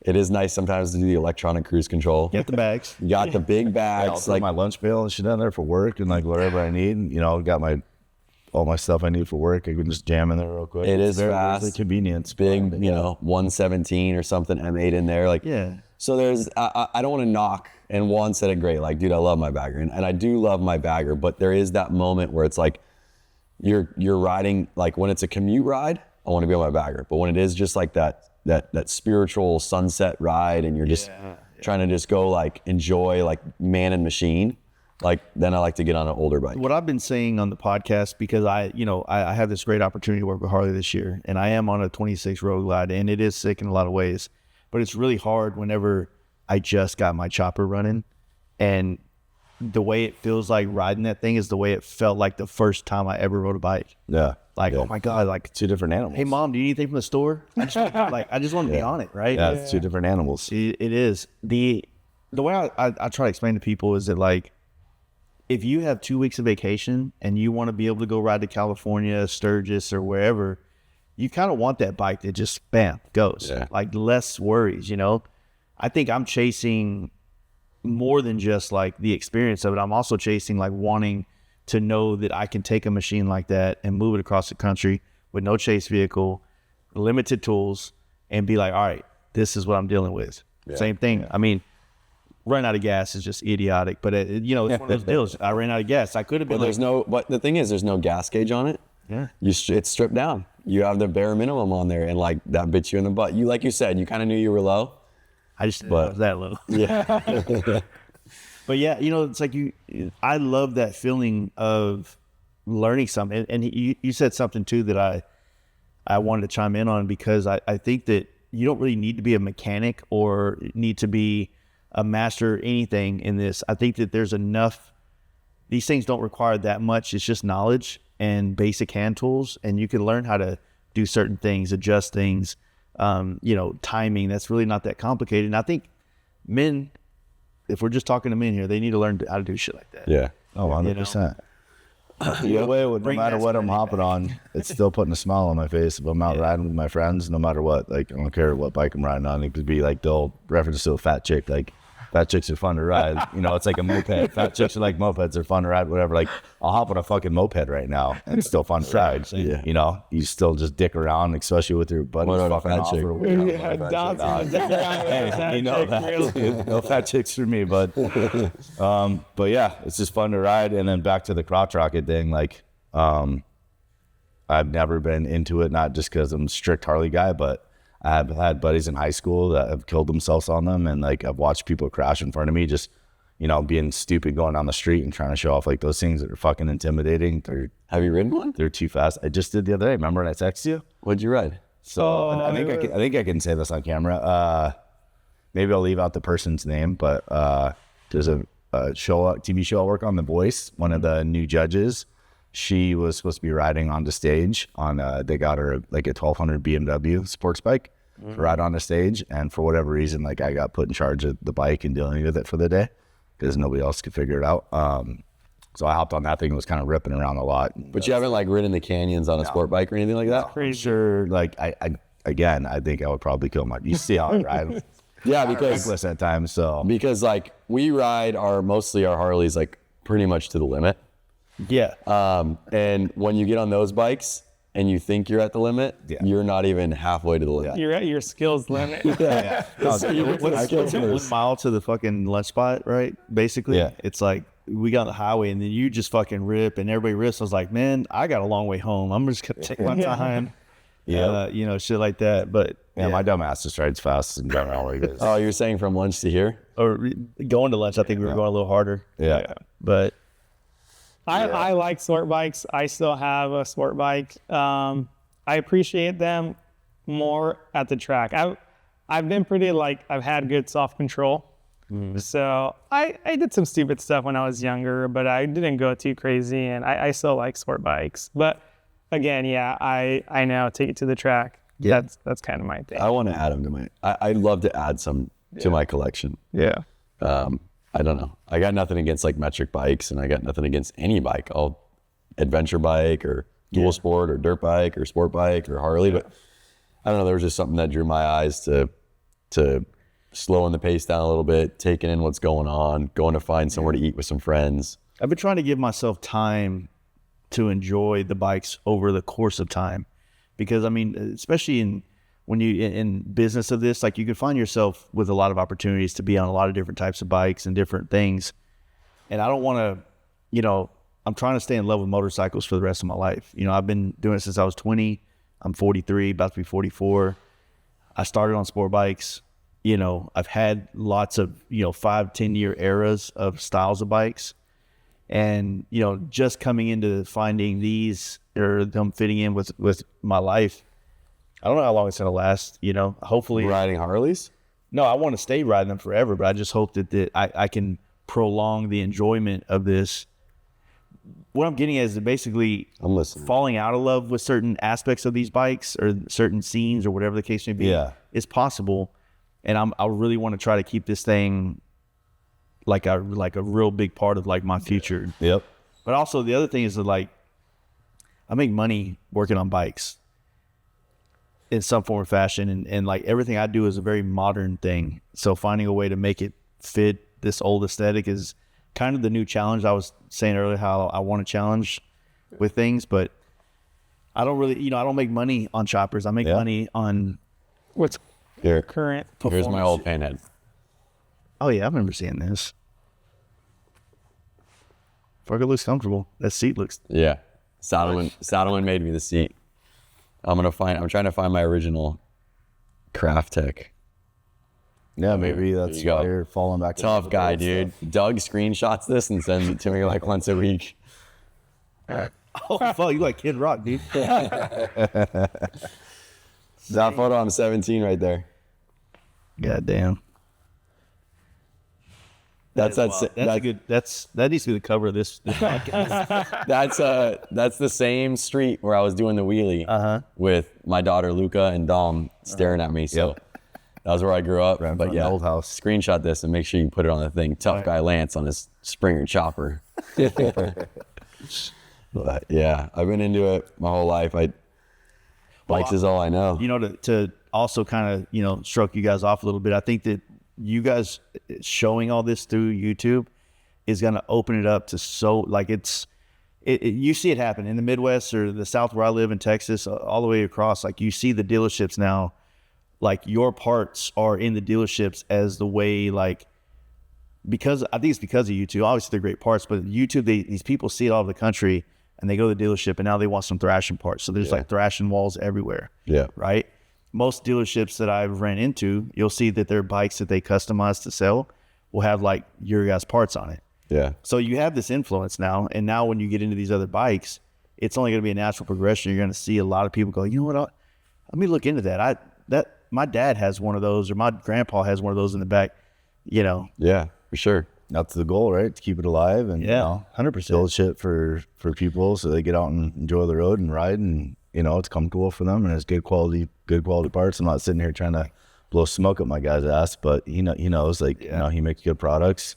It's been American made stuff since he started, and like we beat the shit out of this stuff, and I mean the shit lasts and it's comfortable and it works for us. So and if it doesn't work for you, then it is what it is, but it seems to be work for people and people enjoy it. So as long as they're getting out and actually riding the bikes and using the stuff as it's supposed to be used, it's gonna go the longevity, I think. Yeah, for sure. Yeah. Yep. Yeah. I'm just interested to see it all go. All right, so is the goal to chop those? Yeah, I mean, I don't know, dude. Mine is like really actually a survivor bike, and I'd love to get your opinion on it. I got those two bikes. Well, Juan's is the green one, mine's the white one, and then we got the shovel head in like kind of the trio purchase. And it was a really cool deal because I got it from the guy I found my FXRT through, and he's great on camera, and he's easy to work with, and it was just like, I was like, we want to buy panheads, and like his name came to mind after like a couple weeks of thinking like, where can we find some panheads? Yeah. And again, mine's like a little bit more of a survivor bike. It's like all original tins, the frame's unmolested, like it's pretty much probably been only touched in the 80s or something, when someone maybe like rebuilt the top end or something. So there's something special about that. Yeah. But I didn't buy it to have a stock looking bike. Like I bought offset Springer for it. I wanted to build a chopper that looks like something that Dom rode to Sturgis or something, like I just showed you some of my old stuff. And so I do think that ultimately I need to get the drivetrain working correctly. I do think, like I said, the valves are hitting the rocker box covers and the transmission leaks a ton of oil, even though we tried to fix it. And there's a couple of things that we'd like to do to it, drivetrain wise. And I do think that ultimately, like 21 front, Springer front end, maybe use the stock tanks, but like no front brake, no front fender. Yeah. You know, I don't know, maybe 16 rear, maybe 18 rear. I haven't decided on that, but definitely a skinnier fender. Yeah. And like a sissy bar on it. So that's my goal. But it's not going to happen before Sturgis.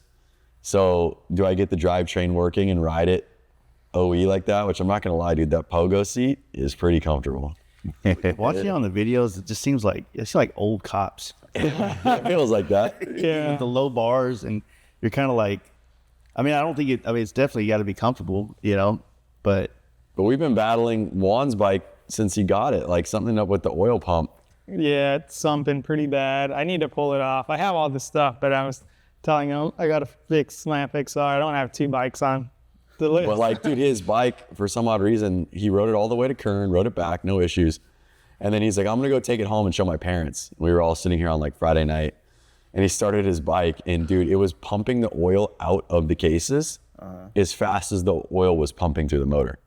that's what. So whatever like check valve or whatever, on like the top, yeah. it was just like pumping it out as fast as it would be pumping.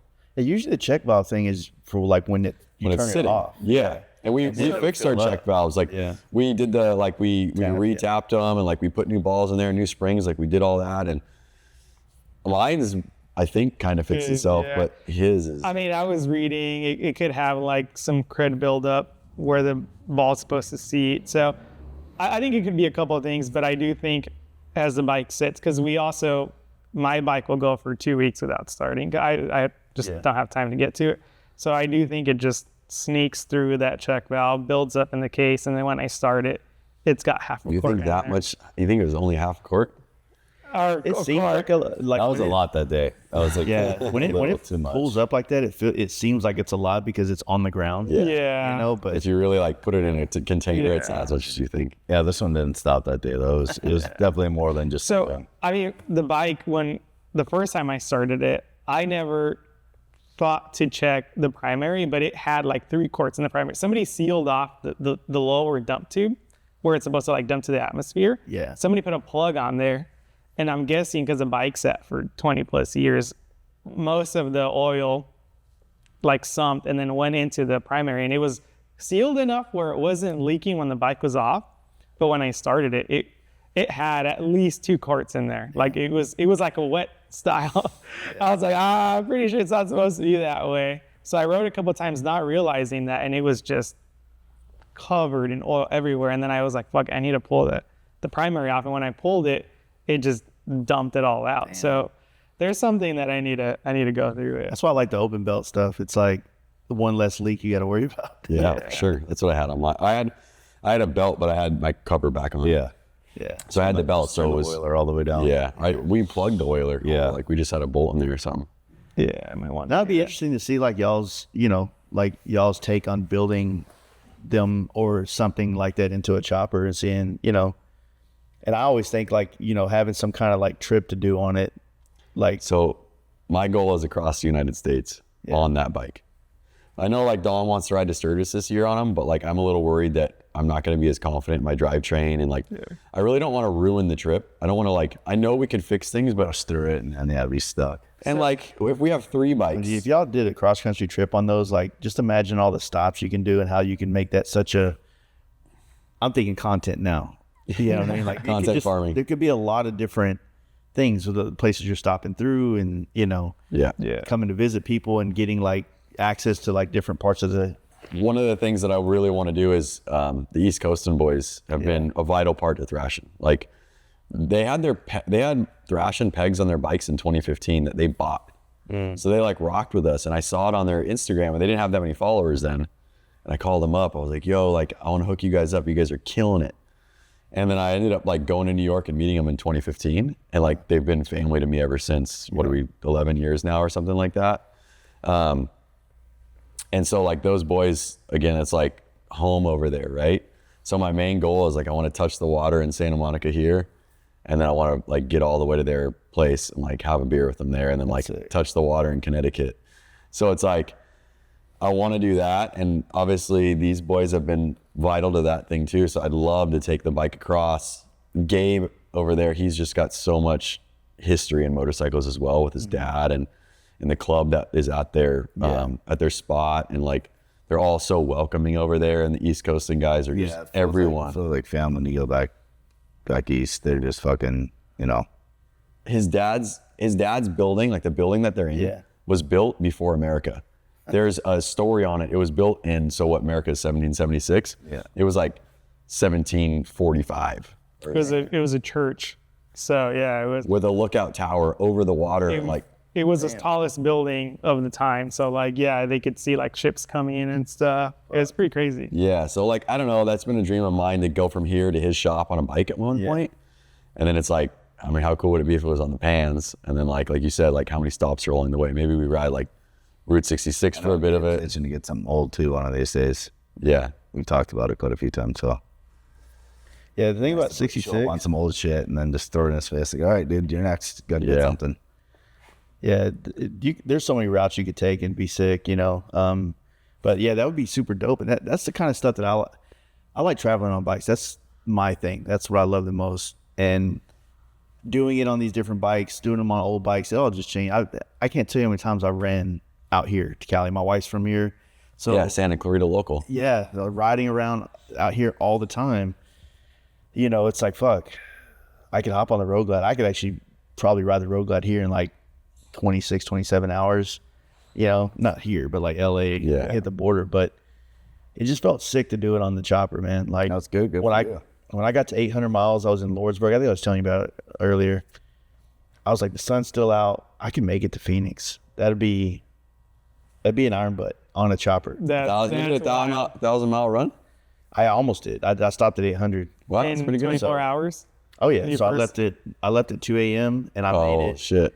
to. I always leave Texas. Like, you want to leave early because you're not going to see much leaving Dallas. And so by the time the sun comes up, you're already way outside the city limits and stuff like that. But yeah, I left at 2 a.m. And then by the time it was like 6:30 p.m., I had stopped and had a beer at like Las Cruces. Wow. Pulled into Lordsburg, which is the last town on 10 before you hit Arizona. And I stayed off the highway mainly. But once you hit New Mexico, once you get up past 25, none of the highways run parallel. So there's 10 and then one goes this way and then one goes that way. And then it's hard to find one that connects. So Lordsburg, there's one that's like 80 or something that connects back to, goes through Globe, ends up in like Gilbert and all that shit. So I was able to get back off the highway. But I didn't want to go that way and then it get dark and then be like in the middle of fucking nowhere desert. Yeah. If I would have stayed on 10, it would have been fine. But ratchet top, 4-speed, 70 miles an hour is kind of like pushing it, but it's a sweet spot. And you're on fucking highways where it's 75. That means everybody's doing 95. Semi trucks, blah, blah. Yeah. And then, you know, it's got a tail light, but I have like one of y'all's thrashing bags on the very back and it sits right on the tail light. So you got to Dom pulled over in Sturgis. Tail lights on rigids. Yeah, they're not great. Yeah, I didn't think that out whenever I put the sissy bar there. I mean, the tail light on the sissy bar, like it completely killed the back half of the sissy bar for you know, storage and shit like that. What about like what do you think about chopper parts? Is there something that you've seen that you feel like you could fill that gap? Or I don't know. That's not really like on my forefront when we're here for that. And I don't know how big of a how much it kind of like the market there. Is there much market for it? I think one thing that you could look at are products. Like I try to go like period correct where like in 20 years the parts aren't going to look like, why did you do that? Yeah. You know, like we're coming out with these mirrors right now and they use like very much like OEM style like mount that goes to the bars. Yeah. And like the shape is very classic. They are smaller than stock, but like they're not like billet looking mirrors. And so part of it, even for the parts we put on our bikes, like, you know, you look at some bikes and you're like, oh, I can't believe they were doing that style back then. Like I would never run that today. Mm-hmm.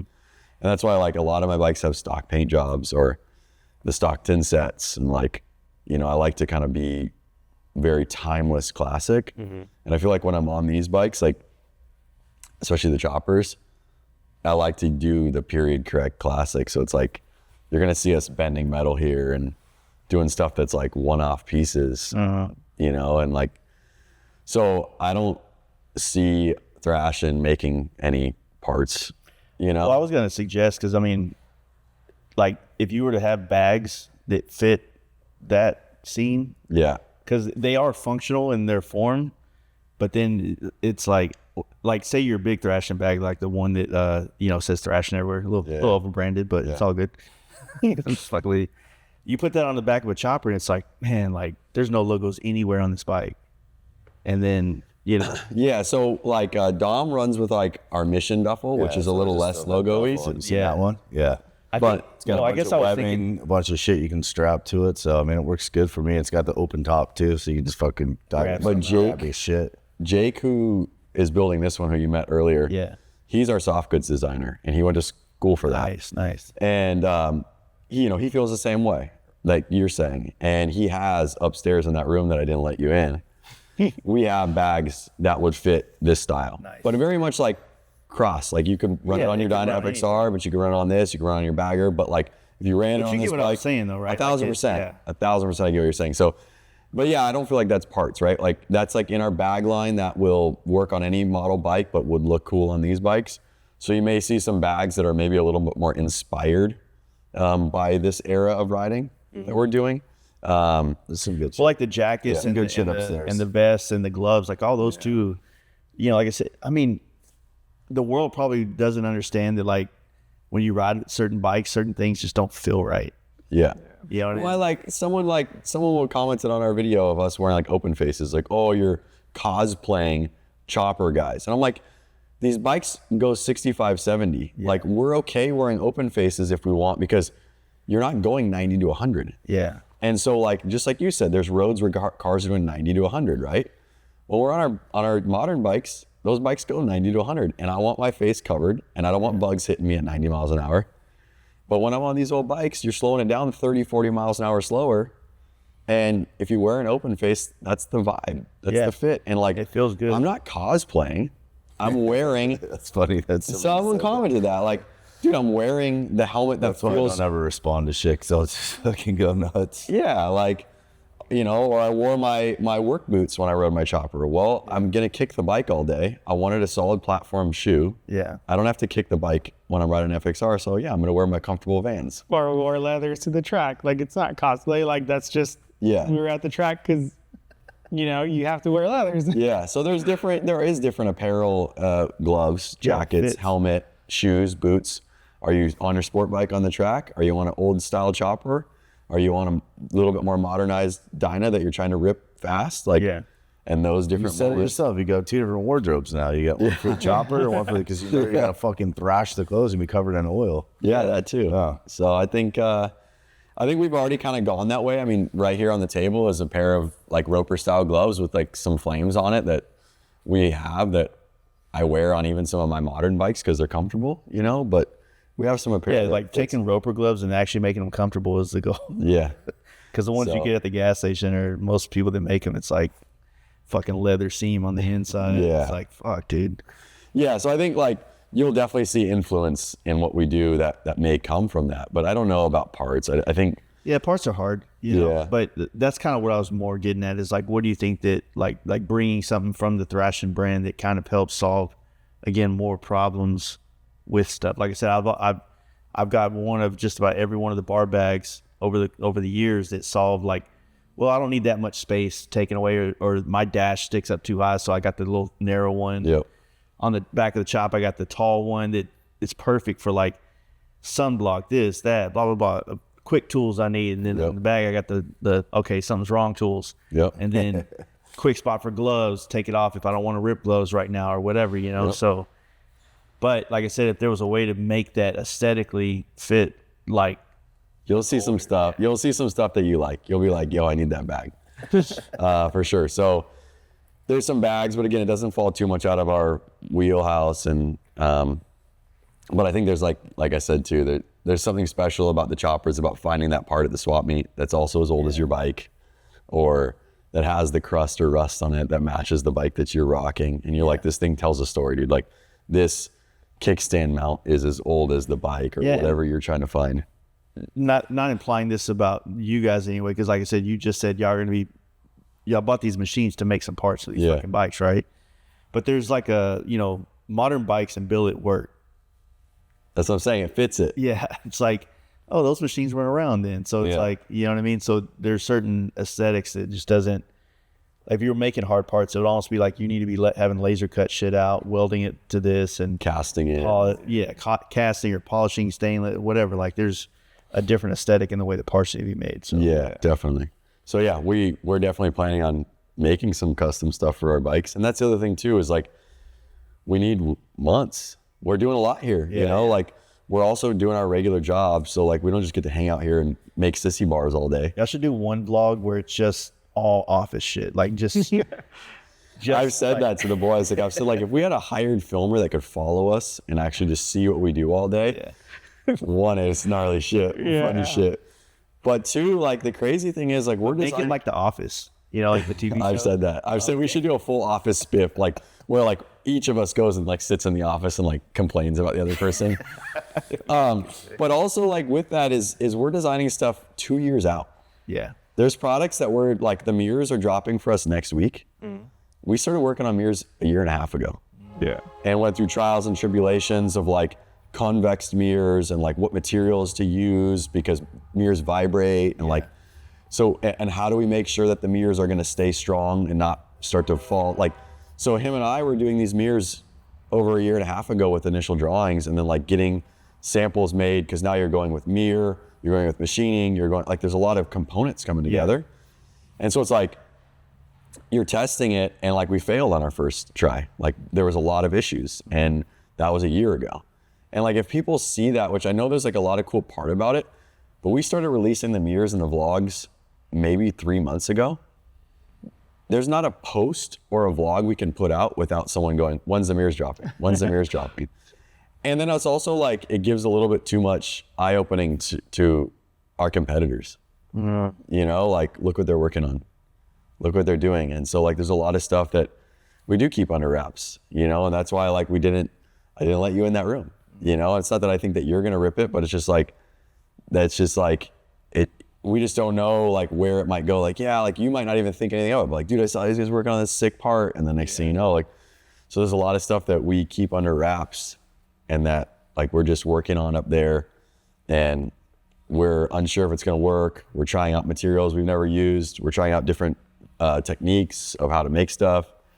Like a lot of the stuff too, we go through a lot of iterations. You know, we design 10 different versions of it and you don't want somebody to pick up your version 1 and then make it, you know. So we spend a lot of time on everything, you know. I think as the brand has progressed, we've spent more time designing and making these more complex parts. And we put a lot of effort, a lot of time into these parts. So yeah, it is something that we kind of like. That's the hardest part. I just wanted to say is like aerospace engineer, this building, we have, you know, insurance for everything we do. And we have health insurance. We have product liability insurance. We have company insurance. We keep the lights on.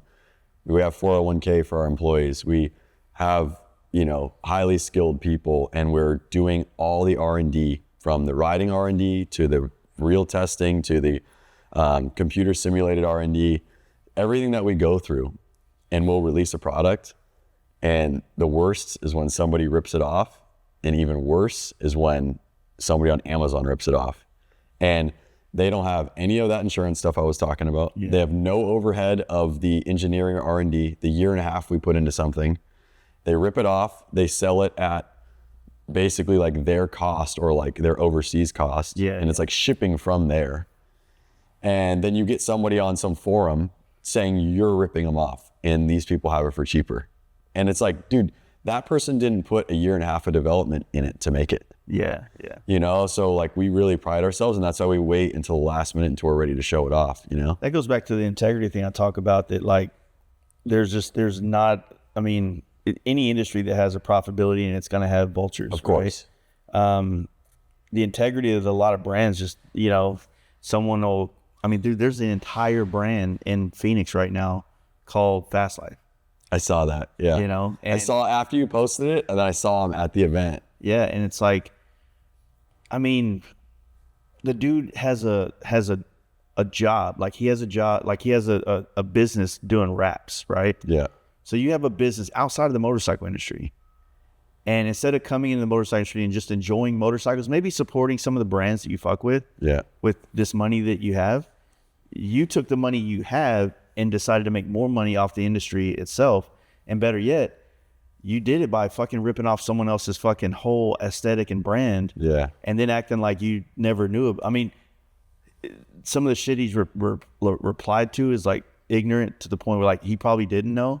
Yeah. He probably just like paid some dude that's a designer, and then that dude went on AI, and then all his logos look like mine because that's what AI pulled from. Yeah. And then all his content is like homies hanging out in a garage, but it's AI. No way. Dude, his page is full of everything that's what's wrong with this industry. I just hope that the people can see through it, you know? Yeah, I mean, real people will. I mean, like I said, I don't need every customer to have a good life in this. I just need a good, give me 1,000 people. Yeah. You know, I'll be able to make it, 1,000 supporters of the podcast every day. YouTube, I mean, kind of want more than that, but if I drop a shirt and I can sell 1,000 of them, I can fucking make a good living. Yeah. You know what I'm saying? But yeah, the rest of that shit, I mean, as you guys know too, you guys have all been in the motorcycle game for a long time. Brands come and go, people come and go. It's like high school. It's just some of us stay here forever, Yeah. Just new class, people graduate, they go onto boats and hose or whatever.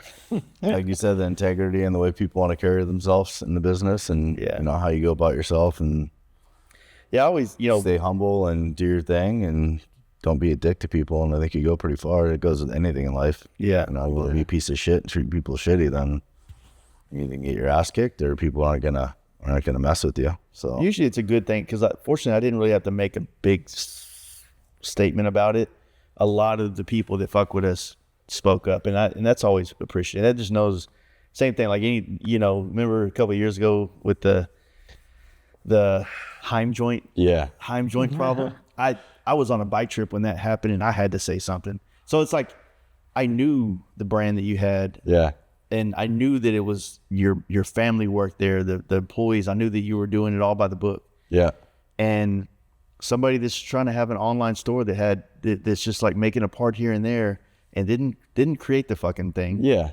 And I just saw them attacking, and I was like, dude, I had to say something. I appreciate that. And I knew that dude, and I did a podcast with him before, and I was like, man, this shit is, it's like, dude, you have a fucking job, man. Yeah. Like you have a job and you go to work outside of the motorcycle industry, and then you got dudes out here that are fucking putting it all on the line to work in this industry, which for most of us is not as lucrative as you. But it wasn't always like this. Exactly. You had to sell the panhead. You had to make these sacrifices. I was making, when he had his first shop, I was taking plywood from work and making tables, or doing fucking we were on and welding legs together and screwing, just to have work tables to fold shirts and stuff. We were on a shoestring budget. Yeah. We started grassroots just like that. And the funny thing about that part, Juan engineered it, Juan designed it. We scoured the internet to make sure we didn't copy people at that time. Like, let's make sure like this is our own. Like, look in the drag catalog. Like, what else is out there? Like, we don't want to look like them. And we worked our butt off to make that different. And the funny part about that is I remember there was comments on there that were racist. There was racist comments about him. That stupid little Mexican, he doesn't know what he's talking about. Like, because it was me and him in the video, like talking about it. And like, they were trying to beat us up and acting like we're not bikers and this and that. And it's like, you obviously don't know like what you're talking about, because I've been riding V-twins since I was 15. Like you cannot get any earlier than that. What do you want me to do? Ride when I was 10? Yeah. Like there's different images that people have of bikers, right? Like that word's so broad, like bikers that actually put in miles, ride their fucking bikes cross country, and like can handle their own, rip a bike, do a wheelie, like you check all the things off the board. But then there's bikers, you got your leather vest, fucking tough guy. There's, in my eyes, there's different images of bikers. There's it's just the tough guy shit, and then there's people actually like, what kind of biker are you projecting here? Yeah, it's complicated because there is people's expectations of what they think is the normal, and a lot of it is a reflection of who they think they are. And when they see someone that maybe doesn't dress like them or have the aesthetic that they have, it for a weaker man, it questions their whole identity. Yeah. You know, insecurities come out, things like that. And so, I mean, you just got to think this bike culture has been around for a very long time, and it's had its shifts, but a lot of people don't want to accept the fact that we're all doing it in homage of what inspired us, but we're still doing it our own way. Yep. You're doing it your way, I'm doing it my way, he's doing it his way, and we all have our inspirations to get here and why and this. And you know, people just, you know, sometimes don't look past their keyboards, you know what I'm saying? For sure. I'm stoked. We have a really good team here. I mean, you saw, dude, like you saw when you walked in, the energy, the love, everyone here. I come here, it's just like, it's a blessing. I mean, like you said, you remember coming around in 2018, 2019, and it probably had that same energy, but now it's like just grown. You see how many people are our friends coming in, how many people are enjoying the space. All of our employees are allowed to use this. Like, so some of the guys from the warehouse, they'll come back here and change their primaries. Everyone's allowed to use the tire machine. Everyone's allowed to use the tools. Yeah. It doesn't matter if you're working in customer service or you're working in the warehouse or you're working in design. This room, everyone gets to use it. We have the drag catalog. Everyone's allowed to buy out of the drag catalog at my price. You need new tires, it's at wholesale. You need new gaskets, you need new brake pads, whatever. Like, it's not like a employee pricing. No, it's like, I'm not here to make money on you. Yeah. You know, so like all Thrashin parts for everyone that works here. Do you really have an HR department? Yeah, you met her. I thought that was a joke. No, that's HR. Why do you think I can't work here full time? That's real HR, dude. It's so funny. You would think you should have like her in an office. That way, whatever's being said, or you have to like form. She goes in my office. We didn't have an office, so she goes in mine if there's something real.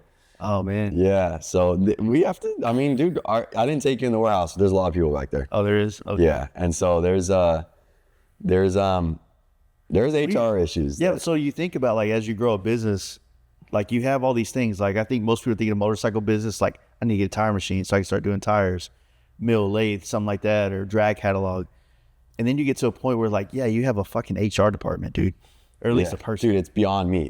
I had OSHA walk through here. For real. HR, dude, there's things that like I would have never fathomed back even when we were talking in 2019 or whatever. Like I would have never fathomed of where it got to. But a lot of it's like laws, state laws. Like as soon as you pass this many employees, like you have to have that stuff, you know, and like you can't not.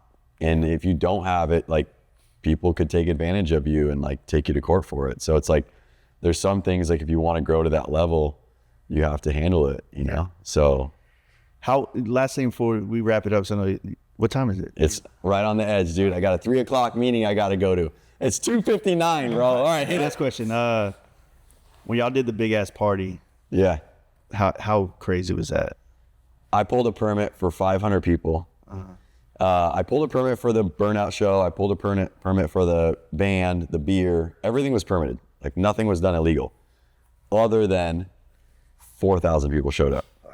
So you see that cul-de-sac? Yeah. Bikes just started parking in the middle of it, on the sidewalks, down the street. Downtown Sturgis, basically. Yes, people were in the streets. We had to go ahead. People were everywhere. It was pouring out. Our parking lot, the street, every parking lot around us. So the cops started getting on us because of that, because we didn't have a permit to shut the street down. And now people are parked illegally, but not just 3 bikes, 100 bikes, 200 bikes. Yeah. And the police can't move them. So now they're like, you have to shut your show down. Like at about 2 hours in, they came into my office. So it was like having like a house party and you don't get to have fun because I'm just trying to help the police and like help this person and help this person. And the police are like, you have to shut it down. Like and I'm like, I'm not breaking laws. And luckily I had hired a security team. Yeah. I had 8 people on staff and 6 of them were off-duty police officers. So they knew the laws and they knew how to like help me talk my way out of it. But basically like it was a fire hazard, it was a police hazard. And then there was one neighbor that was pissed off that we did it. And she was the one that was trying to purposely drive through the middle and like prove to the cops that she couldn't get to her building. And she wasn't even open on Saturdays, but she just like saw the commotion on the street and like decided to be involved. Yeah. Karen. Yeah, and so I had to make a deal with the city. I was just like, look, the permit was from 10 to 2. I'm giving a bike away. If I go up right now and tell everyone to leave, like, there's gonna be more problems than if I just let them enjoy the next 2 hours. And I promise you, I will get them out of here by 2 o'clock. And so there was a couple of bikes that we all had to go out there and personally move. Say, like, we physically had to go move people. Like, you never want to touch another man's bike, but if we didn't go do that and move their bikes, then the police said if they don't move these like 10 specific bikes, we're 100% shutting this off. So we're back there moving bikes and like trying our best to like keep it mellow, but let people enjoy it. And there's fucking Sea Bear and a Corvette in our back parking lot doing burnouts. And dude, it was nuts. And I mean, you saw the picture in the front of, the city estimated 4,000 people. They fined us for it. They fined us for 8 hours of the police work. They fined us for the town hall meeting, police, fire, and the city people. They fined us for over more people than what we permitted for. They fined us for fire violations. They fined us for, I mean, anywhere they could. You could have just found a way to get like just however much gas was sold, however much convenience store was sold. Hotels were sold out. Yeah. Like, dude, the bars the bars on Main Street were like, dude, you guys had the craziest party, like one of their biggest sales days. Yeah. Gas stations were full. Like, yes, the revenue that we brought to the city and the amount there was no tickets, there was no fights, there was no burnouts, there was no wheelies. That was one of my complaints when they gave me the fine. I was like, prove to me that there was actually an issue though. Yeah. I was like, show me your police reports of something that negative went on. I was like, everyone that came here was respectful. Yep. And they benefited from it. Yep. Yeah. And they had nothing. So they just fined me for like having to do all the meetings about it. Cool. I gotta go though. I got a 3 o'clock meeting. Well, I think we're pretty good. I think we can wrap it up, man. I really appreciated opening up the shop, doing this. It's Born Free Week. It's like Shark Week. It's Born Free Week. Yeah. Good seeing you here, Dom. I didn't know if you were going to make it down. And like I said, keep doing what y'all are doing, man. Like it's inspiring. When I talk about it sometimes on the back end, I like to say, man, I'm really proud of you guys, but I'm proud sounds like a dad to his son. So I don't want it to seem like that, but it is dope seeing you grow this, have great integrity, make cool shit, and continue to inspire people to do this. So. Oh yeah. Thank you. It's an honor, dude. It's really an honor. I was honored to have you call me and say you wanted us involved. Thank you for all the support. We'll see you Saturday? Yeah. Yeah. You know, you guys supported my Born Free pre-party because we do all this stuff for Texas. Yeah.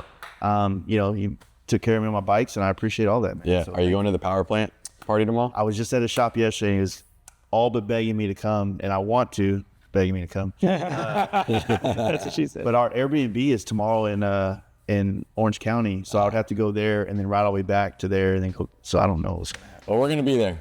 Yeah. All right. Here's your mic. Cheers, boys. Thanks for watching. Yep. Well, guys, I hope you enjoyed this podcast. I want to thank Dom, Lance, and Juan for hanging out, doing the podcast. We had lunch together. Really great time. Spent the day at the Thrashin facility. It was awesome catching up with them. Like I said, we've done a podcast with them before. I think this is the third time we've done one over the course of the last 6 years. So if you just scroll back on our YouTube, you can find more of these old podcasts. I don't think they were video, just audio from back in the day, but all great insight. And you can kind of see the progress that they've had over the years and where they have shifted and moved and grown to where they're at right now. Guys, I talked about the sponsors at the beginning of this podcast. They help keep this stuff going. They make it possible to do these podcasts and bring these kind of stories to you. So check the link down in the description to check all that out. If you want to support the show, we have a Patreon that, that's how you can financially kick us a few dollars to help us keep gas in the tank, keep lights on in the studio, and continue to make this show for you guys. So I want to thank you all for listening once again, and we'll see you on the next podcast. All right.